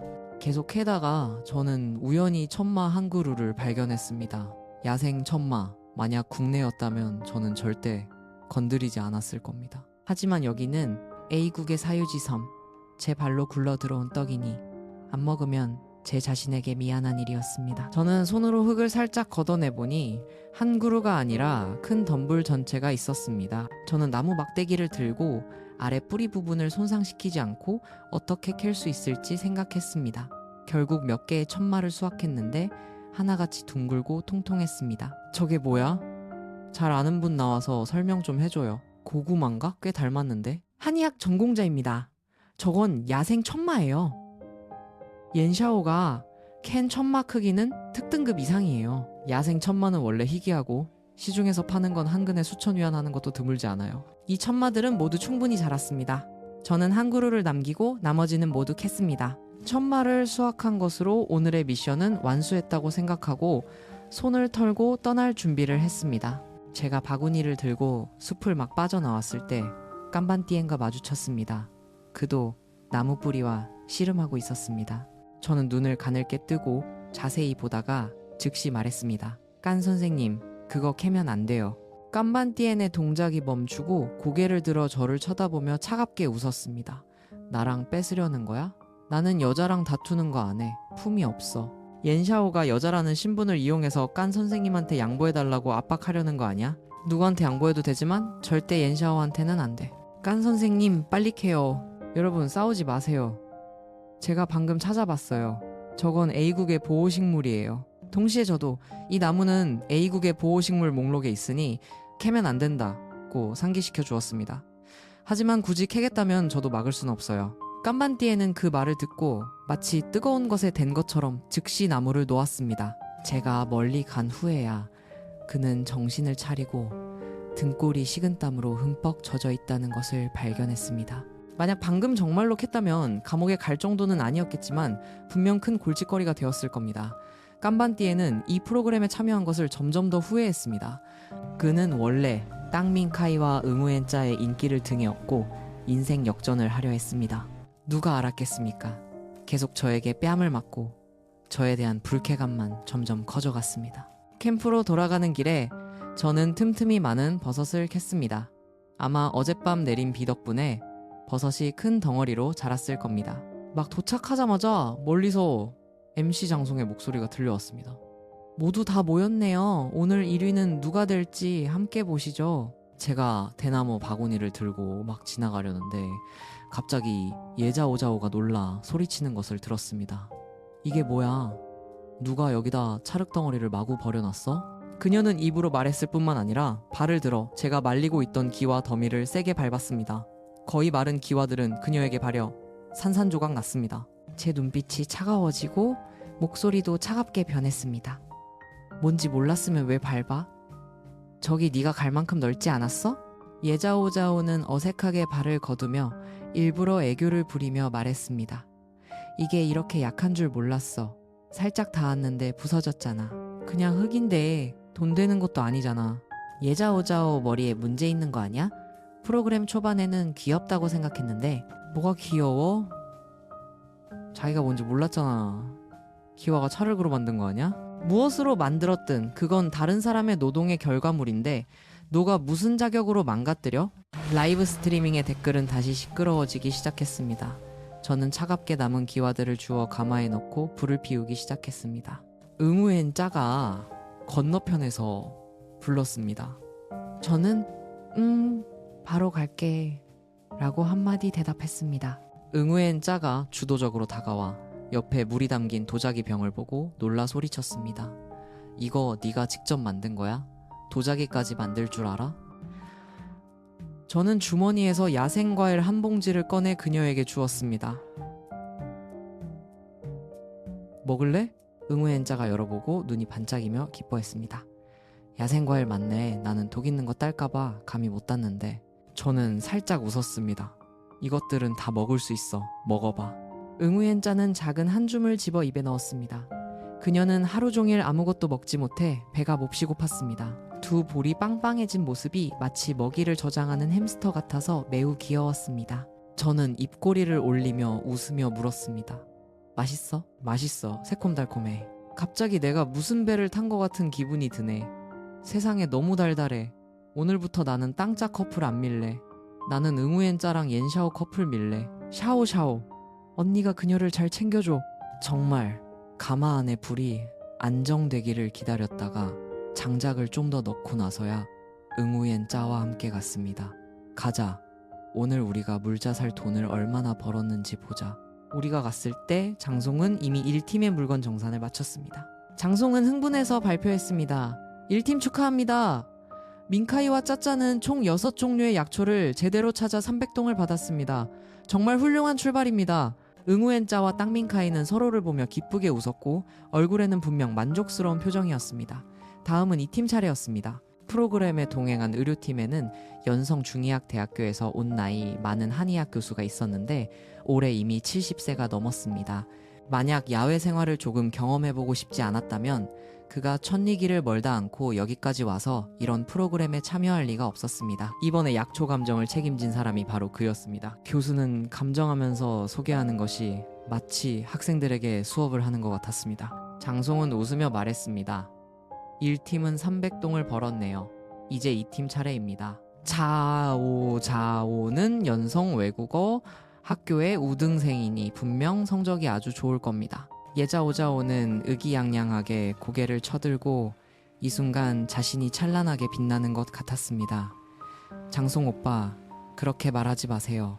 여기 있는 건 저 혼자 찾은 게 아니에요. 시로우의 공도 있어요. 만약 그가 없었다면. 시로우는 나른하게 그녀를 힐끗 쳐다보고는 단호하게 대답했습니다. 됐어. 나는 미션 카드조차 보지도 않았는데 감히 공을 세웠다고 할 수 없지. 그는 누구에게도 잘 보일 필요가 없었고 예자오자오처럼 네티즌들에게 호감을 살 필요도 없어서 항상 직설적으로 조금도 거리낌 없이 말했습니다. 예자오자오는 시로우의 이 말에 말문이 막혔고 할 수 없이 교수님께 돌아서서 감정을 시작해달라고 했습니다. 뜻밖에도 노 교수는 안경을 쓰고 한번 보자마자 표면에 있는 큰 풀 한 줌을 손으로 집어 땅에 바로 던져버렸습니다. 예자오자오의 얼굴에 아직 거두지 못한 미소가 그 자리에서 굳어버렸습니다. 선생님, 이건. 노 교수가 고개를 들어 그녀를 쳐다보았습니다. 너희들한테 약초를 찾으라고 했지. 왜 잡초만 잔뜩 가져온 거야? 그것도 한 무더기나. 그는 안경을 밀어 올리고 이 아이들을 보니 자기 학교 학생들과 별반 다르지 않다고 생각해서 거리낌 없이 생각나는 대로 말했습니다. 장송이 서둘러 나서서 수습했습니다. 가끔 작은 실수를 하는 것도 당연하죠. 이걸 구름을 걷어내고 달빛을 찾는 거라고 하죠. 계속해서 한번 봅시다. 말이 채 끝나기도 전에 노 교수가 재빠른 동작으로 한 줌씩 크게 집어 땅에 던지는 것을 보았습니다. 그가 거의 다 버린 후에야 미션 카드를 들고 어렵사리 반 토막 남은 약초 한 그루를 찾아냈습니다. 아마 예자오자오는 원래 그것을 딸 생각이 없었고 우연히 뽑다가 반이 끊어졌을 겁니다. 노 교수는 장송을 보고 다시 예자오자오를 보았습니다. 반 토막밖에 없는데 계산해줄까? 장송의 입가가 떨렸습니다. 반 토막. 이 한 무더기에서 겨우 이 반 토막만 맞는 건가? 나머지 것들은 어디 갔지? 이 팀이 이렇게 큰 무더기를 캤는데 설마 이 반 토막밖에 안 되는 건가? 노 교수가 대답했습니다. 대부분 잡초고 약효 가치는 별로 없어. 몇몇은 그럭저럭 쓸만하지만, 예를 들어 이 1.0은 시골에서 아주 흔한데 소염 작용이 있지만 미션 카드의 요구사항에 따르면 이 반토막뿐이야. 그는 혹시 놓친 것이 없는지 확인하기 위해 풀 더미를 다시 한번 헤쳤습니다. 웃겨 죽겠네. 그녀 얼굴 안 아플까? 그녀는 옌샤오한테 번역해주겠다고 했잖아. 다행히 옌샤오가 그녀 말을 안 들어서 안 그랬으면 큰일 날 뻔했네. 됐어. 예자오자오 도움이 없었어도 옌샤오 수준으로는 더 나아질 게 뭐가 있겠어. 그냥 50보백보지. 예자오자오는 입술을 꽉 깨물고 안색이 창백해졌습니다. 그럴 리가 없어. 뜻밖에도 이때 노 교수가 천진난만하게 한마디 물었습니다. 이 아가씨가 영문학 전공이라고 하지 않았나? 도대체 문제를 이해한 거야, 못한 거야? 전혀 배려심 없는 질문에 예자오자오는 울음이 터질 만큼 속상했습니다. 노 교수는 어리둥절했습니다. 왜 울어? 나는 아무도 혼내지 않았는데. 만약 예자오자오가 딴 교수의 학생이었다면 분명 그에게 혼나서 아무도 만날 면목이 없을 정도였을 겁니다. 옆에 있던 장송은 상황이 점점 더 난처해지는 것을 보고 서둘러 화제를 돌렸습니다. 그럼 일단 이 팀은 반개 맞은 걸로 하고 두 분 축하합니다. 성공적으로 100위안을 벌었습니다. 예자오자오는 믿을 수 없다는 듯 했고 아마 딴 교수의 별로 친절하지 않은 태도가 그녀를 극도로 속상하게 했을 겁니다. 저는 못 믿겠어요. 제작진이 일부러 아무나 데려와서 우리를 속이는 거 아니에요? 제가 얼마나 많은 노력을 들였는데 어떻게 겨우 100위안만 더 벌 수 있겠어요. 그녀의 눈은 이미 빨개졌고 마치 몹시 억울한 일을 당한 것 같았습니다. 저는 눈을 들어 쳐다보고는 아무렇지 않게 말했습니다. 프로그램 공식 웨이보에 딴 교수님 정보 있어요. 정말 의심하고 싶으면 직접 가서 보세요. 그분은 나이도 많으시고 명예도 많으신데 우리가 젊은 사람들이 여기서 따질 차례는 아니에요. 장송은 연신 고개를 끄덕였습니다. 맞아. 딴목 교수님. 여러분이 잘 모르시면 인터넷에서 찾아보세요. 프로그램에서 많은 노력을 기울여 그분을 모셔왔어요. 자오자오? 그렇게 말하면 안 되지? 실시간 화면에는 이미 누군가가 재빨리 딴 교수의 정보를 올렸습니다. 모르면 인터넷에서 찾아봐. 싸울 게 뭐 있어? 프로그램이 부정행위를 했다고 따지기 전에 자기 자신부터 돌아봐. 이건 마치 시험에서 0점 맞은 학생이 선생님 능력을 의심하는 것과 같잖아. 나만 예자오자오가 정말 미션을 이해했는지 의심하는 건가? 그녀는 의심한 게 아니라 그냥 질문한 것뿐이야. 그렇게 무례한 태도와 말투인데도 팬들은 계속 옹호하네. 어젯밤 미션 카드를 받은 후부터 예자오자오는 자신감에 넘쳤고 거의 이마에 자랑이라는 글자를 새기고 싶어 했습니다. 결과적으로 의기양양한 지 얼마 되지 않아 뺨을 맞았습니다. 딴 교수는 안경테를 고쳐 쓰고 차갑게 말했습니다. 네가 나를 의심하는 거야? 나는 네 영어 실력을 의심하고 있는데 너 정말 제대로 이해한 거 맞아? 예자오자오는 얼굴을 붉히며 울음을 터뜨렸습니다. 당연히 이해했어요. 어디선가 시로오가 미션 카드를 꺼내들어 가볍게 한 방 더 날렸습니다. 그녀는 특별히 제작진에게 펜을 빌려서 어젯밤에 밤새도록 필기했어. 맞는지 틀리는지는 전문가가 와서 보면 바로 알 거 아냐? 예자오자오는 분명 그를 몹시 미워하고 있을 겁니다. 두 사람은 한 팀인데 그녀가 망신을 당하면 그에게 무슨 이득이 있겠습니까? 예자오자오는 서둘러 미션 카드를 빼앗아 주머니에 바로 넣었습니다. 시간이 많이 지체됐네요. 여러분, 제 일에 신경 쓰지 마세요. 저는 졌어요. 이 결과를 받아들일게요. 그녀는 저를 힐끗 쳐다보았는데 눈에는 증오가 가득했습니다. 다음으로 옌샤오의 성과를 보죠. 그녀도 꽤 많이 캔 것 같던데요. 딴 교수는 살짝 눈썹을 치켜 올렸습니다. 옌샤오, 그는 중얼거렸고 표정은 다소 의아했습니다. 이 이름이 좀 익숙하게 들렸지만 아무리 생각해도 누구인지 기억해내지 못했습니다. 그럼 딴 교수님, 다음은 옌샤오의 것을 보시죠.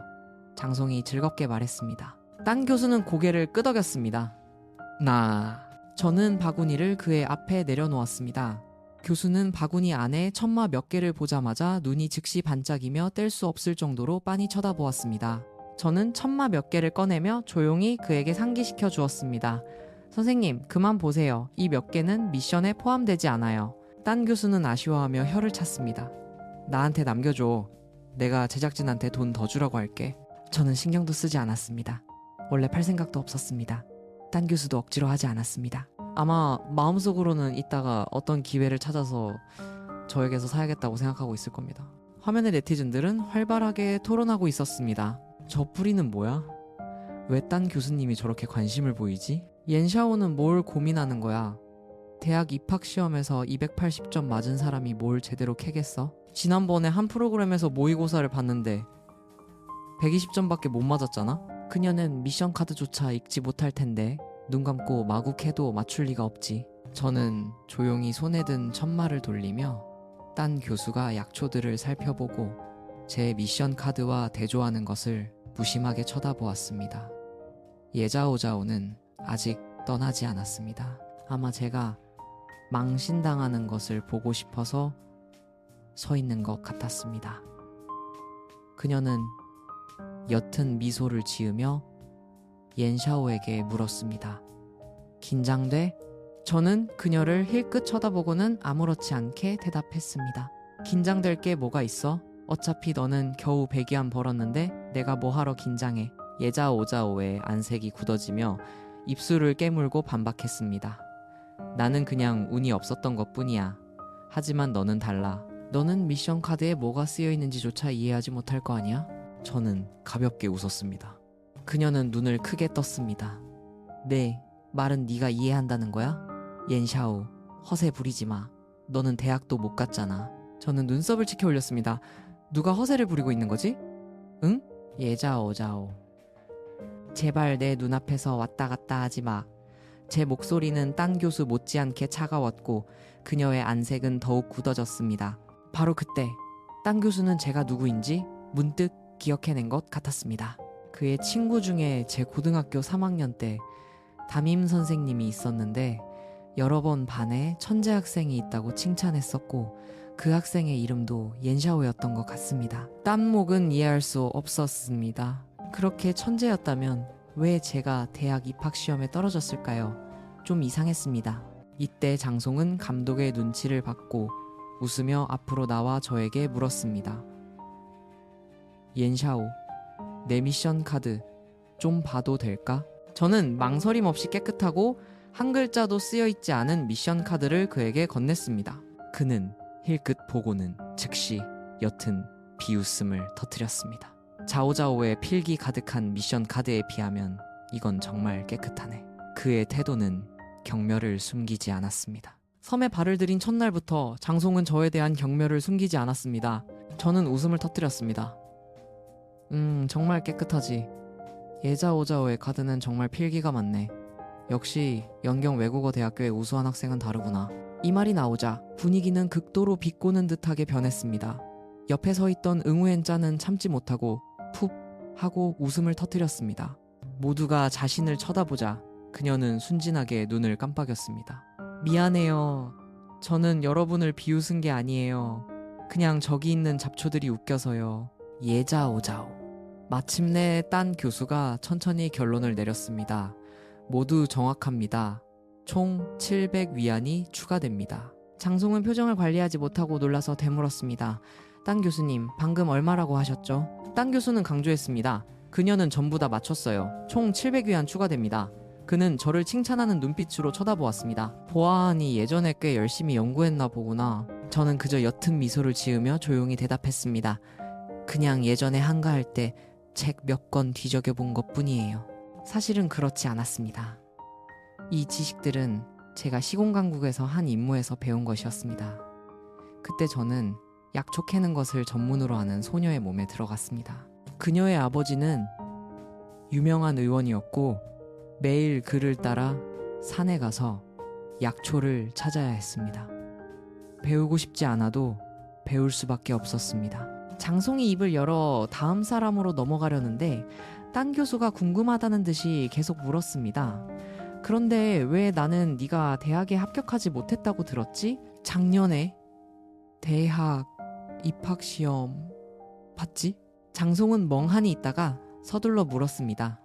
딴 교수님, 옌샤오와 예전부터 아는 사이셨어요? 그는 고개를 저었습니다. 아는 사이라고 할 순 없지. 나는 그녀를 알지만 그녀는 나를 모를 거야. 네. 고등학교 3학년 담임 선생님 다눈이가 내 친구야. 뒷말은 저를 향해 한 말이었습니다. 저는 그때서야 정신이 들었습니다. 아, 그분이 단 선생님, 제 고등학교 3학년 담임 선생님의 친구셨군요. 대학 입학 시험이 끝난 후 저도 그녀를 다시 만난 적이 없었습니다. 아, 선생님이 단 선생님 친구분이셨군요. 그런데 왜 대학에 합격하지 못했어? 이상하네. 내가 특별히 단 선생님한테 너 우리 학교에 지원하라고 권하라고 말했었는데. 딴 교수는 농담하는 것이 아니었습니다. 정말로 그가 단 선생님과 이 이야기를 나눴었습니다. 단 선생님은 이 일은 제 결정에 달려있다고 말했습니다. 바로 그때 예자 오자오가 다시 비웃으며 비꼬는 듯한 말을 끼어들었습니다. 딴 교수님, 그 사람은 대학 입학시험 총점이 280점밖에 안 되는데 그 점수로 어떻게 선생님의 중의학대학교에 들어갈 수 있겠어요? 딴 교수가 놀라서 물었습니다. 280점? 그럴 리가. 시험 포기했어? 네, 국어, 수학, 영어 3과목 시험을 포기했어요. 사실 저는 과학 탐구 영역만 시험 받고 정확히 280점을 받았습니다. 제 이 말은 마치 조용한 호수 표면에 갑자기 던져진 폭탄 같았습니다. 여기 있던 사람들이나 라이브 스트리밍을 보던 시청자들이나 모두 놀라서 말을 잇지 못했습니다. 주요 3과목을 포기하고도 280점이나 받았다고? 예자오자오가 즉시 비명을 질렀습니다. 그럴 리가 없어. 옌샤오, 너 지금 라이브 스트리밍 중이야. 거짓말하는 거 부끄럽지도 않아? 딴 교수는 미간을 찌푸리며 그녀를 차갑게 쳐다보았습니다. 진짜인지 가짜인지는 학교 공식 웹사이트에 가서 직접 확인해봐. 각 기수 시험 점수는 공개되어 있는데 이걸 조작할 수 있겠어? 그의 생각으로는 제 능력으로 과학탐구 영역만 시험 봐서 280점을 받은 것은 오히려 좀 낮은 점수였습니다.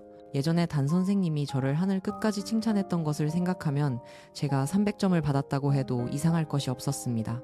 여러분, 빨리 이 링크 들어가 보세요. 옌샤오는 거짓말 안 했어요. 정말 과학탐구 영역에서 280점 맞았고 국어, 수학, 영어는 모두 0점이에요. 분명히 시험을 포기한 거예요. 세상에, 옌샤오가 진짜 우등생이었네.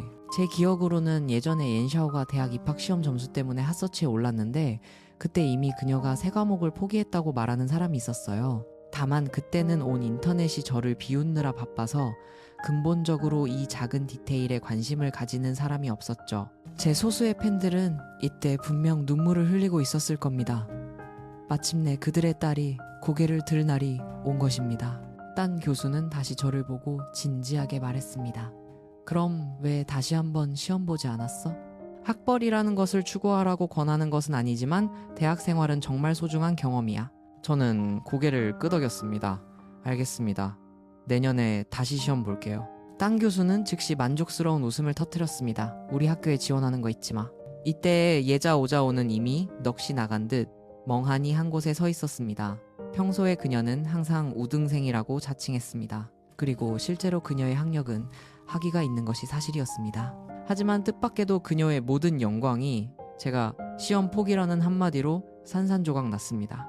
그녀는 이때 분명 자신이 광대와 다름없다고 느끼고 있었을 겁니다. 특히 제 앞에서 말입니다. 해시태그 옌샤오 대학 입학시험 280점이 다시 한번 소셜미디어에서 붉고 화려하게 돋보이며 검색 상위권에 올랐습니다. 많은 사람들이 놀랐습니다. 예전에 이 일이 한번 핫서치에 오르지 않았나? 이제 또 오르네. 하지만 해시태그 옌샤오 국어수학 영어시험 포기가 나타나자 온 인터넷은 즉시 다시 폭발했습니다. 예자오자오는 얼굴이 창백해지며 떨리는 목소리로 말했습니다. 그녀의 과학탐구 영역 점수가 아무리 높아도 다른 3과목도 잘한다는 의미는 아니잖아요. 딴 교수님, 그녀가 선생님의 중의학대학교에 합격할 수 있을지는 미지수예요. 딴 교수는 그녀를 힐끗 쳐다보고는 가볍게 말했습니다. 국어와 영어는 잘 모르겠지만 옌샤오의 수학 과목은 한 번도 140점 아래로 내려간 적이 없어. 그녀가 과학 탐구 영역에서 280점밖에 못 받은 건 실력 발휘를 못한 거야. 못 믿겠으면 직접 확인해봐. 예자오자오의 얼굴은 더욱 창백해졌습니다. 응우엔 짜는 친절하게 그녀를 보고 조용히 상기시켜 주었습니다. 자오자오야, 그냥 더 이상 아무 말도 하지 않는 게 좋겠어.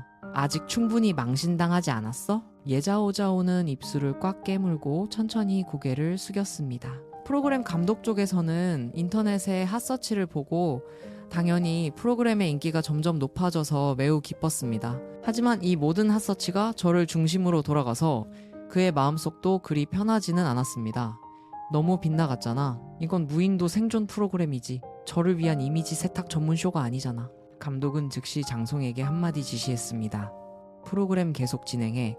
빨리 사람들의 관심을 옌샤오에게서 다른 곳으로 돌려놔. 장송은 방금의 충격에서 깨어나 서둘러 딴 교수에게 깜반띠엔의 약초를 계속 검사해달라고 요청했습니다. 하지만 제가 대학 입학시험에서 세 과목을 포기하고도 280점을 받았다는 소식은 정말 너무 충격적이었습니다. 시청자들은 이때 저에게만 관심을 가졌고 근본적으로 깜반띠엔에게는 아무도 신경 쓰지 않았습니다. 미션이 끝나고 제가 가장 많은 돈을 번 사람이 되었습니다. 딴 교수는 여전히 제 손에 있는 천마 몇 개를 빤히 쳐다보았고 눈빛은 불타오르는 듯 마치 저를 유혹해서 이것을 내놓게 하려는 것 같았습니다. 그 모습을 보고 저는 웃음을 참을 수 없어서 손에 든 천마 몇 개를 그에게 던져주었습니다.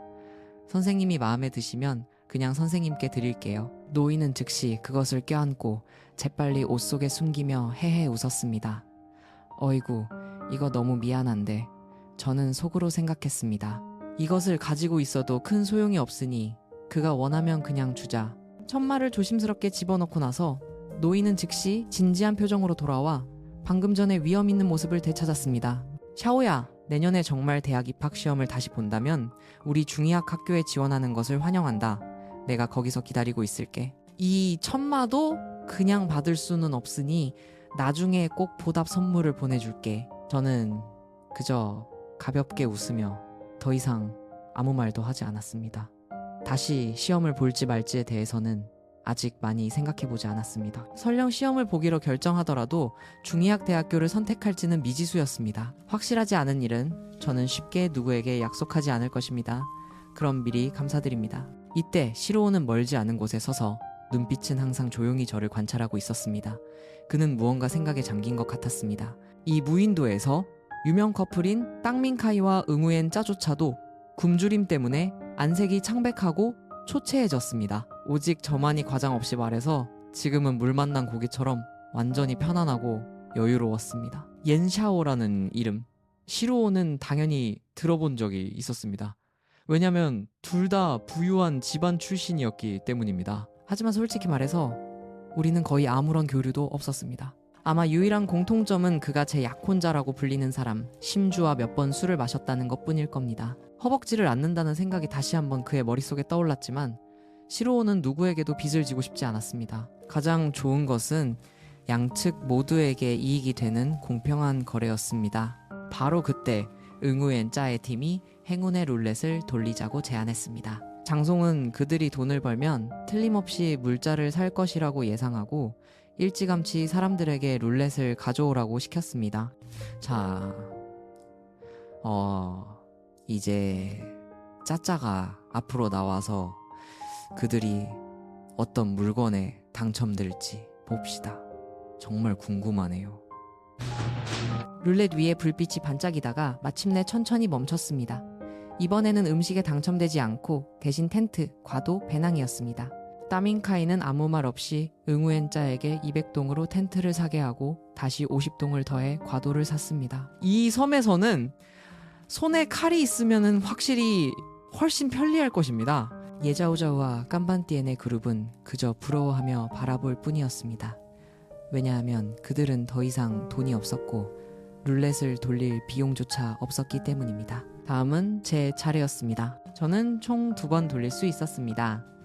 첫 번째에는 공구 상자에 당첨되었는데 그 안에는 도끼, 망치, 그리고 못이 가득 든 큰 자루가 있었습니다. 두 번째는 꽤 뜻밖이었는데 저는 양념에 당첨되어서 소금과 간장을 사기로 했습니다. 정말 마음에 들었습니다. 이제부터 드디어 맛있는 음식을 먹을 수 있게 되었습니다. 물건을 다 사고 나서 제 계좌에는 아직 100동이 남아 있었는데 이는 사람들이 부러워할 만한 숫자였습니다. 옌샤오가 공구 상자와 양념을 획득한 것을 축하합니다. 계좌에 100동 이상이 남았는데 계속 돌리시겠습니까? 저는 고개를 저었습니다. 당분간은 더 필요한 것이 생각나지 않네요. 이만하면 됐어요. 장송은 사람들에게 룰렛을 치우라고 시켰습니다. 이때 예자오자오가 갑자기 나서서 진지한 표정으로 장송에게 말했습니다. 장송 오빠, 드릴 말씀이 있어요. 아마 방금 저에게 너무 심하게 뺨을 맞아서인지 그녀는 그때부터 지금까지 조용히 있었는데 현재 갑자기 입을 열었으니 무언가 생각을 정리한 것 같았습니다. 장송은 고개를 끄덕였습니다. 말해봐. 예자오자오는 단호하게 말했습니다. 저는 시로우와 그룹을 해체하고 싶어요. 더 이상 그와 같은 팀을 하고 싶지 않아요. 장송은 깜짝 놀랐습니다. 그뿐만 아니라 다른 사람들도 모두 극도로 놀랐습니다. 예자오자오, 제발 좀 그만 괴롭혀줄 수 없어? 정말 볼수록 짜증나네. 설마 그녀한테 옌샤오가 빙의 된 거 아니야? 왜 자꾸 저렇게 쇼를 하지? 우리 샤오샤오 데려가. 그녀한테서 멀리 떨어져. 팀 바꾸는 건 당연한 거 아니야? 시로우는 아무것도 안 하잖아. 저렇게 쓸모없는 남자 당연히 자오자오가 이끌 수 없지. 남녀 평등 아니야? 왜 꼭 시로우가 그녀를 이끌어야 하는 건데? 네티즌들은 각자 다른 의견을 내며 논쟁이 끊이지 않았습니다. 장송은 시로우를 쳐다보았습니다. 그는 배경이 든든한 부잣집 도련님이라 자신이 감히 거스를 수 없었습니다. 너는 어떻게 생각해, 시로우? 시로우는 비웃으며 왼손은 여전히 바지 주머니에 꽂은 채 매우 무심한 모습이었습니다. 헤어지고 싶으면 헤어져. 어차피 그는 원래 예자오자오와 같은 팀을 하고 싶지 않았어. 이 여자는 너무 멍청해. 장송은 할 수 없이 고개를 끄덕이며 동의했습니다. 알았어, 자오자오. 두 사람이 팀을 해체하기로 결정했다면 재산은 나눠야 해. 내가 방금 봤는데 현재 이 팀은 200의 빚이 있어. 네가 떠나려면은 이 빚의 절반을 져야 해. 동의하니? 예자오자오는 조금도 망설임 없이 대답했습니다. 네, 동의해요. 빚 외에는 라이터 하나가 남아 있었습니다. 시로우는 드물게 관대한 모습을 보이며 주도적으로 예자오자오에게 양보했습니다. 시로우와 헤어진 후 그녀는 즉시 고개를 돌려 깜반띠엔을 찾아가 그와 팀을 합치자고 제안했습니다. 뜻밖에도 깜반띠엔도 매우 빠르게 동의했습니다. 어차피 현재 그는 아무것도 없었고 팀원 한 명이 더 생겨도 별 영향이 없었습니다. 세 사람 모두 합의했으니 프로그램 제작진도 당연히 반대할 수 없었습니다. 현재 상황을 보니 제가 선두를 달리고 있었고 게다가 몇 번이나 핫서치에 오르자 감독의 안색은 별로 좋지 않았습니다. 지금까지 프로그램의 대부분의 인기는 저 덕분이었습니다. 이는 배후의 투자자들이 목표로 했던 것, 즉 응우엔자를 돋보이게 하는 것과는 반대되는 것이었습니다. 옌샤오를 억눌러야 해. 장송은 감독의 이 말을 듣고 마음속으로 갑자기 불편함을 느꼈습니다. 사실 그는 현재 상황이 나쁘지 않다고 생각했습니다. 만약 저를 억누르면 프로그램의 인기가 떨어질 것이고 프로그램에도 별 이득이 없을 것입니다. 감독님, 어떻게 하실 생각이세요? 감독은 그를 힐끗 쳐다보고는 짜증스러운 목소리로 말했습니다. 아직 생각 안 해봤어. 내가 생각해보고 나서 나중에 말해줄게. 한편 시로우는 방금 독신이 된 상황에서 이때 조용히 제 쪽으로 와서 따로 이야기하고 싶어 했습니다. 그는 꽤 오래 생각했습니다. 저처럼 막 데뷔한 작은 연예인에게 지금 가장 필요한 것은 무엇일까요? 당연히 자원이었습니다. 그는 비록 놀기 좋아하는 사람이지만 손에 어느 정도의 인맥은 있었습니다. 그는 주도적으로 자신의 마이크를 끄고 저에게도 마이크를 끄라고 했습니다. 너랑 팀을 합치고 싶어. 네가 남은 기간 동안 내 식사를 책임져줘. 그 대가로 프로그램이 끝나면 내가 너한테 자원을 줘서 너를 좀 밀어줄게. 하지만 다시 생각해보니 현재 저의 인기로는 아마 프로그램이 끝나자마자 자원이 저절로 찾아올 것 같았습니다. 저는 고개를 들어 그를 쳐다보았습니다. 저녁 노을 아래의 얼굴은 몇 부분 부드러워졌습니다. 미안하지만 나는 누구와도 팀을 이룰 생각이 없어. 자원도 필요 없고. 하지만 다른 협력 방법이 있는데 들어볼래? 시로우는 살짝 눈썹을 치켜 올리고 여전히 게으른 모습이었습니다. 그는 마주 앉아 저를 보고 천천히 흙 가마에 장작을 더 넣었습니다. 말해봐. 나는 현재 회사와 계약을 해지하고 싶어. 프로그램이 끝나면 네가 좀 도와줘. 이 일은 제가 오랫동안 생각해온 것이었습니다. 저와 그 작은 회사의 계약은 사실 거의 만료될 때가 되었습니다. 예전에 제가 인기가 없어서 회사는 원래 재계약을 하지 않을 생각이었지만 이제 저는 프로그램이 끝나고 제가 약간의 명성을 얻으면은 그들이 일부러 저를 놓아주지 않을까 걱정됩니다. 시로우는 다소 의아해했습니다. 왜 가족에게 도움을 청하지 않아? 예씨 집안이 도와주지 않으면 심씨 집안은 어때? 저는 조용히 대답하지 않았습니다. 왜 집에 도움을 청하지 않냐고요? 당연히 그 집은 전혀 믿을만하지 않기 때문입니다. 태어날 때부터 저는 친척들과 인연이 없었고 부모님과의 관계도 좋지 않았습니다. 제 어머니 철남은 평생 동안 제 남동생에게만 모든 마음을 쏟았고 저에게는 냉담하게 대했고 태도는 낯선 사람과 다르지 않았습니다. 제 남동생은 거만하고 오만했고 어릴 때부터 저를 무시했고 그의 눈에는 이 누나가 없었습니다. 그리고 제 아버지 예디 요후이는 밖에서 사생아가 축구팀을 이룰 만큼 많았고 1년에 365일 중 300일은 그림자도 보이지 않았습니다. 아마 그는 옌샤오라는 딸이 있다는 것을 이미 잊었을 겁니다. 심씨 집안은 정말 웃기네. 저는 시루오를 똑바로 쳐다보며 평탄한 목소리로 말했습니다. 팀은 안 하지만 내가 네 식사를 책임질 수 있어. 그 대가로 너는 나를 도와 일해야 해. 너를 고생시키지 않을 거라고 보장해. 어때? 저녁 노을이 제 얼굴에 드리워졌습니다.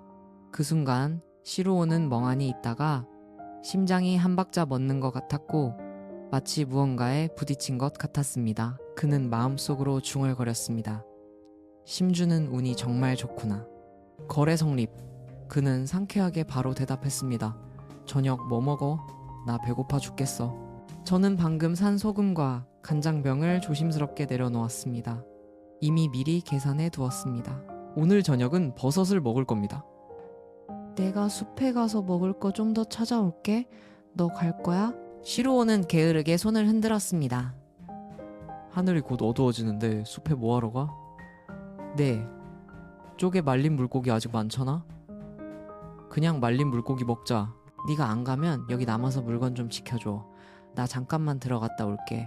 말린 물고기는 질렸어. 네가 좋아하면 이따가 구워줄게. 지금은 일단 부엌에 장작 좀 더 넣어줘. 겸사겸사 불도 피워놓고. 시루오는 혀를 찼습니다. 정말 즐길 줄 아네? 자, 부탁을 마치고 저는 즉시 나무 침대로 향했습니다. 길은 이미 익숙했고 저는 빠르게 이전에 표시해둔 곳들을 찾아갔습니다. 한 손으로는 나뭇가지를 꽉 잡고 발에 힘을 주어 가볍게 뛰어올라 다른 손으로는 높은 곳의 새 둥지에 손을 뻗었습니다. 땅에 내려왔을 때 손바닥에는 이미 작은 새알 몇 개가 있었습니다. 옌샤오가 정말 시골 사람 아니야? 왜 나무 타서 새알 꺼내는 동작이 저렇게 능숙하지? 내가 말했잖아. 왜 그녀가 여기저기 숨어서 하는 거야. 알고 보니 이 나무들에는 다 새알이 있었네. 대단하다. 그녀는 다 가져가지도 않고 각 둥지에 몇 개씩 남겨뒀네. 비록 각 둥지에 몇 개의 알을 남겨두었지만 여러 둥지를 합치니 수확이 적지 않았습니다. 알들을 다 처리하고 저는 바로 빠르게 돌아왔습니다. 제가 숲을 나왔을 때 시루오는 이미 불을 피워놓았습니다. 저는 직접 만든 흙솥을 가져와 물을 넣고 씻은 버섯을 넣어 끓였습니다. 그러고 나서 새알 10여 개를 솥에 깨트려 놓고 나무젓가락으로 저어주고 소금과 간장을 조금 넣어 간을 맞췄습니다. 뜨끈한 버섯 계란탕이 완성되었습니다. 방금 시루오가 물고기를 먹고 싶다고 해서 저는 말린 물고기 몇 마리를 잘라 구워서 간장을 좀 찍어 먹었습니다. 조건이 제한적이니 일단 이렇게 먹어. 시루오는 그 말을 듣고 표정이 굳어지며 원망스러운 눈빛으로 저를 쳐다보았습니다. 그가 이전 며칠 동안 먹었던 것에 비하면 이 식사는 이미 산해진미였습니다. 이 버섯 먹어도 돼? 혹시 먹고 나서 쓰러지면 어떡해? 저는 방금 구운 흙그릇을 그의 손에 쥐어주었습니다. 먹고 싶으면 먹고 안 먹고 싶으면 말아.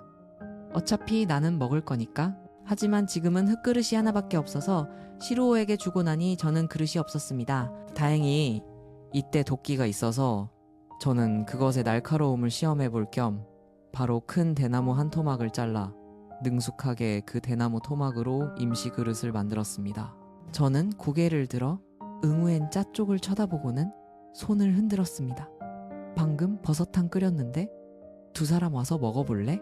시루오는 어느새 먹기 시작했고 버섯은 부드럽고 향긋해서 입에 넣자마자 멈출 수 없었습니다. 맛있다. 그는 큰 소리로 감탄하며 한 모금 크게 마시고 감동해서 눈물이 날 뻔했습니다. 이것이 그가 섬에 온 후 처음으로 먹는 뜨거운 식사였습니다. 신민카이와 응우엔짜는 빠르게 달려왔습니다.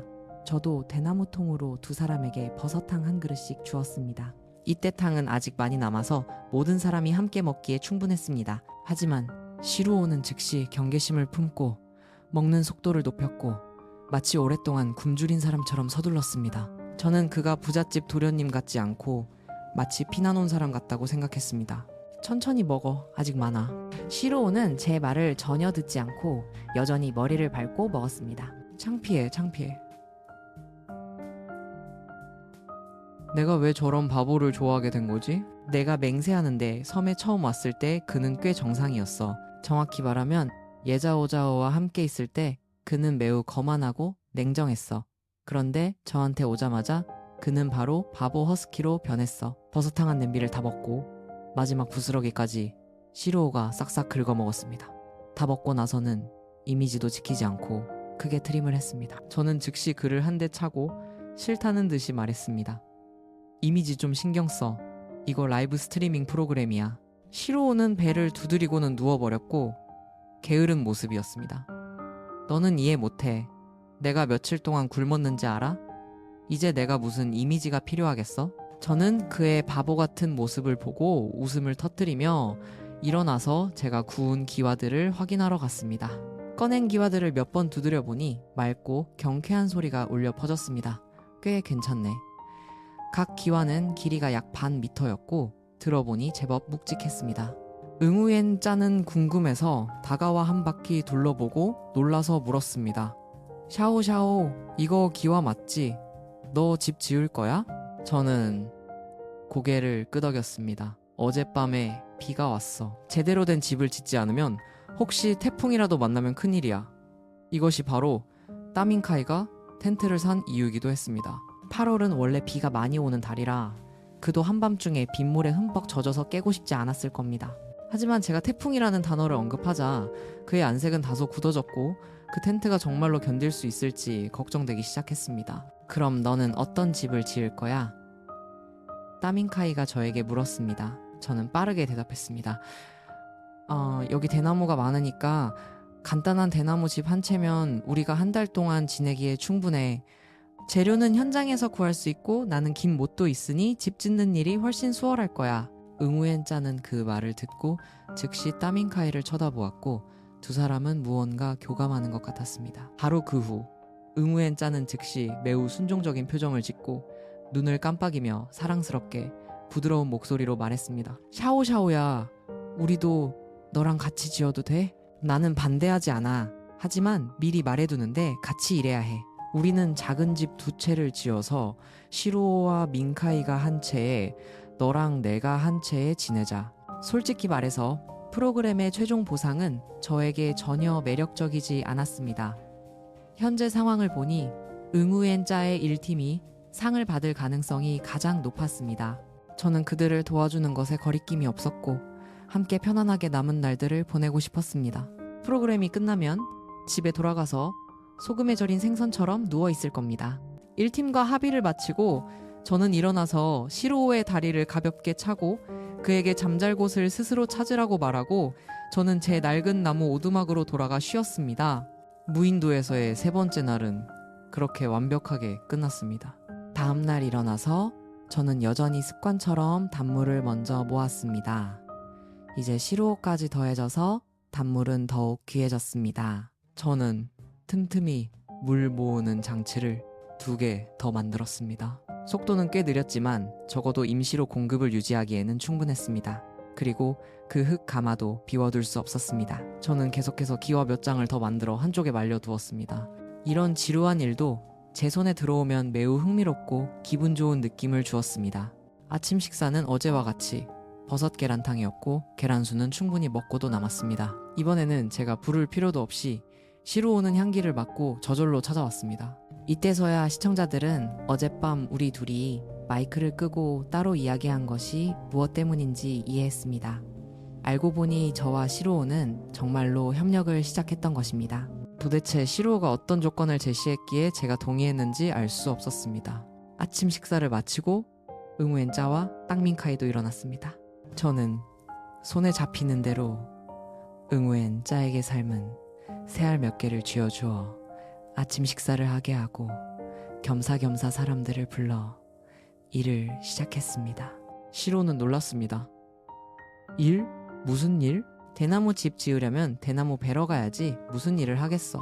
저는 그를 혐오스럽다는 듯이 힐끗 쳐다보았습니다. 그는 즉시 땅에 드러누워 게으른 척 했습니다. 나는 안 해. 저는 입꼬리를 올리며 침착하게 대답했습니다. 안 해도 돼. 하지만 오늘 너는 전복 못 먹을 줄 알아. 시로우는 즉시 용수철처럼 튀어올랐습니다. 전복? 너 전복 있어? 지금은 없지만 저녁에는 있을 거야. 너 먹을 거야? 먹을래. 저는 만족스러운 미소를 지었습니다. 그럼 너 일할 거야? 할게. 저는 바로 도끼를 시로우에게 던져주고 짧은 칼은 땅민카이에게 주었습니다. 너도 같이 가. 땅민카이는 별말 없이 순순히 뒤를 따라갔습니다. 아무래도 그도 전복을 매우 먹고 싶어 하는 것 같았습니다. 시로우가 이렇게 순순한 건 처음 보네. 예자오자오와 함께 있을 때는 그가 게으름뱅이 신경이 없는 것 같았는데 감히 그들을 부리는 건 옌샤오밖에 없을 거야. 감히 부리는 게 아니라 그녀만이 그들을 부릴 수 있는 힘이 있는 거지. 예전에 예자오자오도 시도했지만 소용없었잖아. 어젯밤 저에게 뺨을 맞은 후 오늘 예자오자오는 일어나자마자 안색이 좋지 않았습니다. 이제 겨우 넷째 날인데 그녀는 이미 하루가 1년처럼 느껴지는 것 같았습니다. 어젯밤 그녀의 전화기는 매니저에게 계속해서 폭격을 당했습니다. 네가 미션을 하면 제대로 해. 왜 갑자기 옌샤오랑 싸우는 거야? 옌샤오 같은 사람은 원래 스캔들 투성이라서 전혀 제기할 기회가 없어. 그런데 이제 잘 됐네. 네가 직접 그녀한테 이미지 세탁할 기회를 줬잖아. 너 그렇게 멍청해? 이제 와서 생각해보니 예자오자오는 정말 이를 갈았고 거의 이가 부서질 뻔했습니다. 그녀도 자신이 죽을 만큼 멍청하다고 생각했지만 그녀는 별다른 재주가 없었습니다. 저를 밟지 않으면 어떻게 자신의 우수함을 드러낼 수 있겠습니까? 오두막을 나오자마자 제가 시로우와 땅민카이에게 일을 시키고 있는 것을 보고 그녀의 얼굴은 더욱 어두워졌습니다. 분명 그녀와 시로우는 사흘 동안 같은 팀이었는데 그때 그는 항상 거만했고 그녀에게 여러 번 반항하기까지 했습니다. 그런데 이제 제 밥을 하루 먹었다고 강아지처럼 딱 붙어 있었습니다. 온갖 불만이 뒤섞여 결국 그녀는 참지 못하고 앞으로 나섰습니다. 옌샤오, 어떻게 시루오와 카이 오빠에게 저런 일을 시킬 수 있어? 그때 저는 불을 피우느라 바빴는데 그녀의 말을 듣고 고개를 들어 한번 쳐다보았습니다. 일하면 어때? 나도 하고 있잖아. 라이브 스트리밍의 댓글은 즉시 폭발했습니다. 예자오자오 오늘 왜 저래? 설마 누가 빙의한 거 아니야? 짜증나 죽겠네. 그녀 좀 다른 데로 가주면 안 돼? 시로우는 즐겁게 일하고 있는데 제발 끼어들지 마. 고마워. 카이 오빠는 아직 아무 말도 안 했는데 그녀가 대신 나서서 따지네. 저는 더 이상 그녀를 신경 쓰지 않고 일어나서 기와 몇 장을 가마에 넣었습니다. 예자오자오는 얼굴이 창백해지고 입술을 꽉 깨물고 여전히 억지로 말을 더했습니다. 하지만 너도 그들에게 이 일을 시키면 안 되지. 저는 차갑게 웃었습니다. 그들이 하기 싫으면 스스로 입을 열어 말할 줄 알아. 네가 대신 나설 필요 없어. 내 신분으로는 지금 그들의 대리인이 될 정도는 아니라고 생각해. 예자오자오는 말문이 막혔습니다. 그녀는 대나무를 베고 있는 시로우와 땅민카이를 보고 저는 여유롭게 가마 옆에 앉아 쉬고 있으니 안색이 더욱 굳어졌습니다. 응우엔 짜도 놀고 있었지만 분명 예자오자오는 그녀에게는 아무 말도 하지 않았습니다. 분명히 저를 겨냥한 것이었습니다. 그것을 보고 응우엔 짜는 즉시 입을 열었습니다. 자오자오야, 네가 말하려면 나한테도 말해야지. 나도 대나무 베러 안 갔잖아.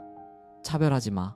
예자오자오의 안색은 즉시 굳어졌습니다. 응우엔 짜는 어릴 때부터 데뷔해서 지금까지 유명했고 팬이 수천만 명이나 되는데 그녀가 감히 어떻게 라이브 스트리밍에 손을 댈 수 있겠습니까? 시청자들은 즉시 지적했습니다. 역시 약한 감을 골라 쥐어짜는구나. 샤오샤오만 겨냥하는 거 아니야. 예자오자오는 응우엔 짜에게 반박하지 못하고 부끄러워서 얼굴을 가리고 달려갔습니다. 응우엔 짜는 저에게 환하게 웃었고 표정은 매우 의기양양했으며 마치 내가 대단하지? 라고 자랑하는 것 같았습니다. 저는 그녀에게 엄지손가락을 들어 보였습니다.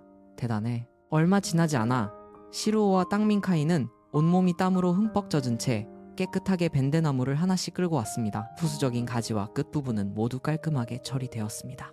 처음으로 이런 일을 해서 시루오의 손에는 금방 물집이 몇 개 생겼고 아파서 이를 갈았습니다. 하지만 저녁의 전복을 생각하니 그는 여전히 매우 열심히 일했습니다. 대나무를 거의 다 모으자 저는 응우엔자에게 대나무를 잡아달라고 부탁하고 제 자신은 집에 기본 골조를 세웠습니다. 바닥은 습기를 막기 위해 땅에서 일정 거리를 띄웠고 그래서 바닥 골조는 단단히 조립되었고 4개의 두꺼운 기둥은 고정되었습니다. 저는 도끼로 대나무 몸통에 구멍을 뚫었습니다.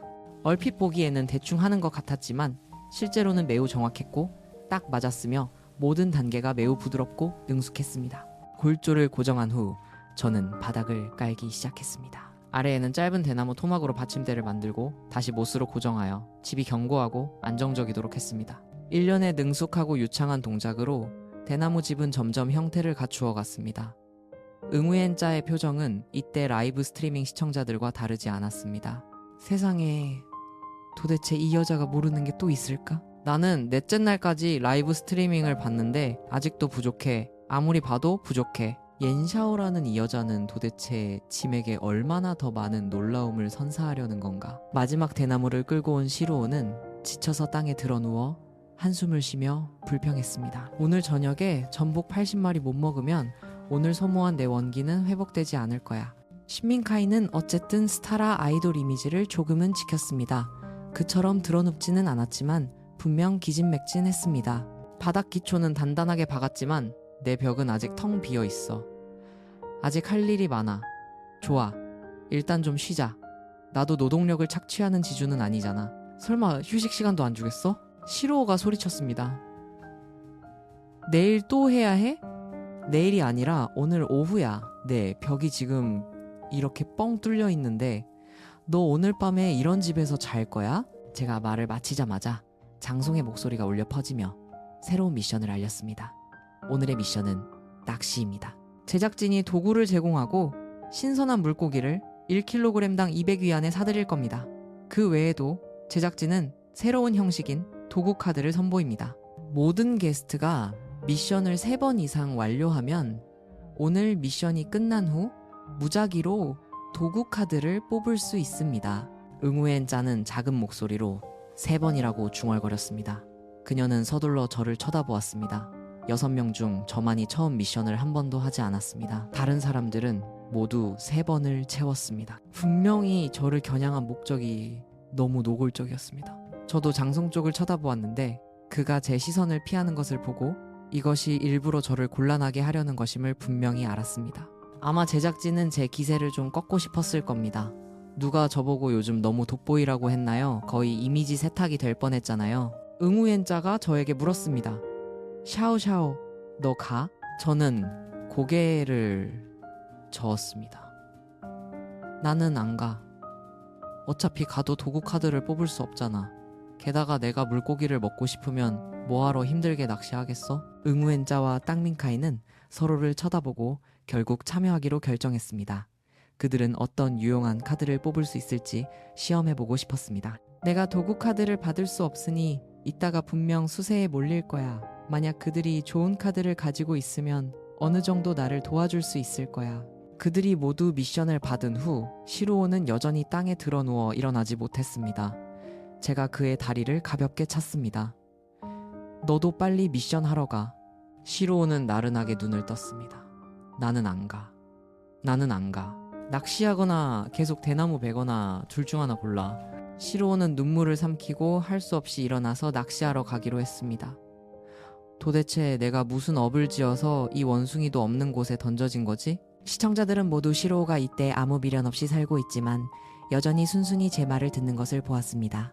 예자오자오와 함께 있을 때와 비교하면 그는 이제 작고 불쌍하고 쓸모없는 허스키 같았지만 맛있는 것을 먹을 수 있었습니다. 그들이 멀리 간 것을 보고 저는 일어나서 제작진의 캠프를 향해 걸어갔습니다. 저는 룰렛을 돌려 물자를 바꾸고 싶었습니다. 저는 아직 300위안이 있었고 한 번에 다 써버릴 생각이었습니다. 장송 놀랐습니다. 지금 당장 돌리고 싶다고? 미션 하러 안 가고 여기 와서 돈을 쓰다니. 내 행동은 정말 이상하네. 네, 지금 당장 안 돼요? 장송은 서둘러 돼 라고 말하고 사람들에게 룰렛을 가져오라고 시켰습니다. 저는 200위안을 써서 한 바퀴 돌렸는데 이번에는 옷, 장갑, 양말 2켤레에 당첨되었습니다. 며칠 동안 제대로 씻지 못해서 온몸에서 냄새가 났습니다. 마침 새 옷이 생겨서 정말 최고였습니다. 저는 당첨된 물건을 모두 샀고 총 200위안을 썼습니다. 계좌 잔액은 정확히 0동이었습니다. 물건을 안고 기지로 돌아왔습니다. 장송은 감독에게 돌아서서 물었습니다. 제 생각에는 옌샤오가 우리가 일부러 그녀를 압박하고 있다는 것을 눈치챈 것 같아요. 감독은 경멸하는 듯한 눈빛을 보였습니다. 네가 쓸데없는 소리를 하는구나. 여기 있는 게스트 중에 여우 아닌 사람이 누가 있어? 우리가 일부러 그녀를 압박하고 있다는 것을 누가 모르겠어? 연예계에 들어갈 수 있는 사람은 여우처럼 영리하지 않은 사람이 없어. 게다가 그는 예전부터 저를 겨냥하고 싶다는 것을 숨기지 않았습니다. 하지만 그녀는 이번 미션에 참여하지 않았어요. 장송은 여전히 걱정스러워했습니다. 감독은 무심하게 말했습니다. 안 가면 그만이지. 어차피 지금 그녀 계좌에는 한 푼도 없잖아. 말을 타도 1팀을 따라잡을 수 없을 거야. 그가 원하는 것은 1팀이 선두를 달리는 것이었고 다른 사람들은 그가 신경 쓰지 않았습니다. 하지만 저는 장송이 그렇게 생각하지 않는다는 것을 알았습니다. 비록 제가 미션에 참여하지 않았지만 제가 혼자 싸우고 있는 것이 아니었습니다. 지금 제가 1팀 전체를 이끌고 있는 것이 아니었습니까? 숙소로 돌아와 저는 방금 산 것들을 내려놓았습니다. 벌써 점심때가 다 되었는데 아직 뭘 먹어야 할지 몰랐습니다. 머리 위에는 아직 말린 물고기가 많았지만 당분간은 다시 먹고 싶은 마음이 없었습니다. 잠시 생각하다가 저는 일어나서 숲에 들어가서 혹시 뭔가 발견할 것이 있는지 보기로 했습니다. 며칠 동안 왔다 갔다 하면서 기지 근처의 땅은 기본적으로 거의 다 탐험했습니다. 이제부터 점차 범위를 밖으로 넓혀가고 있었습니다. 낯선 지역에 갈 때마다 저는 멈춰서 길을 표시하는 표식을 했습니다. 만약 유용한 약초를 보면 손에 잡히는 대로 캐왔습니다. 계속 가다가 저는 잡초가 무성하게 자란 곳에 도착했습니다. 갑자기 발이 헛디뎌졌습니다. 만약 옆에 있는 잡초를 제때 잡지 못했다면 아마 저는 떨어졌을 겁니다. 라이브 스트리밍 시청자들도 분명 저 때문에 가슴을 쓸어내렸을 겁니다. 잡초를 밀어내니 눈앞에 꽤 큰 구덩이가 있다는 것을 발견했습니다. 저는 풀을 낮게 눌러 아래 상황을 더 잘 보기 위해 자세를 낮췄습니다. 이 구덩이에 정말로 빠졌다면 아마 올라오려면 꽤 많은 힘을 써야 했을 겁니다. 하지만 좀 더 자세히 보니 저는 뜻밖의 것을 발견했습니다. 저는 재빨리 튼튼한 덩굴 한 줄을 당겨 한쪽 끝은 나무줄기에 묶고 다른 쪽 끝은 손에 쥐고 몸을 구덩이 입구로 기울여 손을 뻗어 잡았습니다. 꿩! 이거 꿩 맞지? 깃털이 예쁘네. 목에 흰 띠가 있는 걸 보니 이건 수컷일 거야. 하지만 꿩 먹는 건 불법 아니야? 국내에선 안 되지만 여기는 A국이잖아. 그것이 바로 프로그램이 해외에서 장소를 선택한 이유이기도 했습니다. 만약 국내였다면 조금만 부주의해도 감옥에 갈 수 있었습니다. 제가 잡은 후부터 꿩은 계속해서 발버둥치고 날개를 마구 퍼덕였습니다. 저는 덩굴을 꽉 잡고 일어나서 손에 잡히는 대로 끈을 풀어 그놈의 두 다리를 함께 묶었습니다. 제 입에서 침이 흐르기 시작했습니다. 향긋하고 촉촉한 닭구이. 바로 이거야. 이 닭을 잡고 나니 더 이상 탐험하고 싶지 않아서 즉시 닭을 들고 돌아왔습니다. 돌아오는 길에 손에 잡히는 대로 마 몇 개를 더 캤습니다. 바쁘게 움직이다 보니 또 한 끼가 해결되었습니다. 저는 현재 양념을 가지고 있어서 즉시 닭을 잡아 깨끗하게 손질하고 소금과 간장으로 양념해서 재웠습니다. 내장 부분, 심장, 간, 모래주머니 등 먹을 수 있는 것은 모두 남겨두었습니다. 다 하고 나서 보니 닭 한 마리를 처리하는 것이 생각보다 쉽지 않다는 것을 알았습니다. 양념이 잘 배자 저는 불을 피워 닭을 굽기 시작했습니다. 이 수탉은 클 뿐만 아니라 산을 뛰어다니는 꿩이라서 살이 매우 단단하고 쫄깃쫄깃하고 향긋했습니다. 저는 이것이 제가 지금까지 먹어본 닭 중에 가장 맛있을 것이라고 느꼈습니다. 닭이 있자 저는 1팀의 과도를 사용해서 살을 잘라냈습니다. 제 목만 정확히 먹고 나머지 2, 3는 그대로 손대지 않았습니다. 거기에 구운 말을 좀 더했습니다. 이 식사는 배부르게 먹기에 충분했습니다. 샤오샤오가 이 부분을 시로에게 남겨둔 거겠지? 시로뿐만 아니라 그녀는 1, 3만 먹었어. 마도 마찬가지야. 세상에. 그럼 남은 부분은 응우엔 짜와 카이 오빠를 위해 남겨둔 거네? 너무 감동이야. 배불리 먹고 나서 저는 앉아서 대나무 어망을 짰습니다. 이번에는 새로 산 장갑이 있어서 짜는 속도도 훨씬 빨랐습니다. 다 짜고 나서 허리에 대고 크기를 재보았습니다. 만약 물속으로 잠수하려면 이것을 허리에 차는 것이 가장 편리할 것 같았습니다. 막 다 짜자 미션을 하러 갔던 사람들이 돌아왔습니다. 비록 배가 몹시 고팠지만 모두의 안색은 매우 좋았습니다. 아무래도 수학이 꽤 괜찮았던 것 같습니다. 제 옆을 지나갈 때 예자오자오는 갑자기 향긋한 고기 냄새를 맡고 침을 삼키지 않을 수 없었습니다. 하지만 저를 보니 아무것도 먹은 것 같지 않았습니다. 그녀는 입꼬리를 올리며 웃었습니다. 옌샤오, 우리 물고기 많이 잡았어. 이번 미션은 깜반띠엔한테는 전혀 어렵지 않았어. 저는 무심하게 대답했습니다. 제 얼굴에서 조금의 부러움도 찾아볼 수 없자 그녀의 안색은 다시 어두워졌고 억지로 깜반띠엔을 따라 중앙 지역으로 가서 물고기를 정산했습니다. 최종 결과 1팀은 10kg의 물고기를 잡아서 계좌가 2,000동 증가했습니다. 2팀은 5kg을 잡아서 계좌가 1,000동 증가했습니다. 항상 게으른 모습을 보이던 시로오조차도 500동을 벌었습니다. 예자오자오는 기뻐서 어쩔 줄 몰랐습니다. 이전에는 100동의 빚이 있었는데 이번 미션을 완수하고 나니 빚을 다 갚고도 돈이 좀 남았습니다. 그녀는 깜반띠엔에게 매우 진심으로 감사를 표했습니다. 두 손을 가슴에 얹고 부드러운 목소리로 말했습니다. 깐 선생님 덕분이에요. 아니었으면 저는 아직도 빚에 시달리고 있었을 거예요. 정말 감사해요. 이 말들은 분명히 시로오에게 들으라고 한 것이었지만 그는 전혀 신경 쓰지 않았습니다. 데미지는 0이었습니다. 깜반띠에는 그녀를 힐끗 쳐다보고 시선은 아래로 내려갔습니다. 낮은 옷기 때문에 드러난 풍만한 곡선을 보고 즉시 뜨거운 피가 솟구쳤습니다. 생각해보니 그도 오랫동안 여자를 만지지 못했습니다. 앞으로 반달 이상을 더 참아야 한다고 생각하니 그의 눈빛은 의미심장하게 번뜩였습니다. 천만에 우리는 동료잖아. 그는 말하면서 손을 뻗어 그녀의 어깨를 두드려 주었습니다. 예자오자오의 몸이 굳어졌습니다.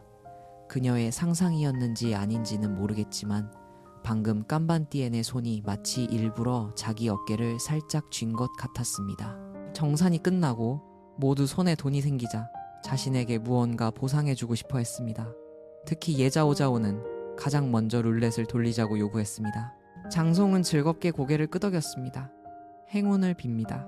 예자오자오는 냄비 세트에 당첨되었습니다. 깜반띠에는 원래 사지 않고 한 번 더 돌리고 싶었지만 예자오자오가 말했습니다. 냄비가 있으면 우리 생선탕 끓여 먹을 수 있잖아요. 어차피 200동밖에 안 하는데 그냥 사요 선생님. 그녀의 반짝이는 눈을 보니 깜반띠엔의 마음도 부드러워졌습니다. 즉시 고개를 끄덕였습니다. 알았어, 사자. 예자오자오는 즐겁게 냄비 세트를 샀습니다. 계좌에 300동이 남았습니다. 1팀은 200동으로 생수 한 통을 샀습니다. 예자오자오는 다시 50동을 써서 2병을 사왔습니다. 시로오는 돈이 다 떨어져서 아무것도 사지 않았습니다. 다음은 도구 카드 뽑기 시간이었습니다. 1팀은 행운 카드와 복사 카드를 뽑았습니다. 카드 뒤에는 사용법이 명확하게 적혀 있었습니다. 2팀은 자리 바꾸기 카드와 성대한 잔치 카드를 뽑았습니다. 이 두 카드 모두 예자오자오는 매우 만족스러워했습니다. 시로오도 카드를 뽑을 수 있었습니다. 그는 전부 삭제 카드에 당첨되었는데 어떤 팀의 모든 도구와 돈을 삭제할 수 있었습니다. 듣기만 해도 이 카드가 얼마나 악랄한지 알 수 있었지만 그는 사용할 생각이 없었습니다. 실제로는 모두가 조용히 자신의 카드를 잘 숨겼고 아무도 다른 사람에게 보여주지 않았습니다. 도구를 다 뽑고 나서 프로그램 제작진은 물고기가 너무 많다고 생각하고 각 게스트가 2kg의 물고기를 가져가서 먹을 수 있다고 발표했습니다.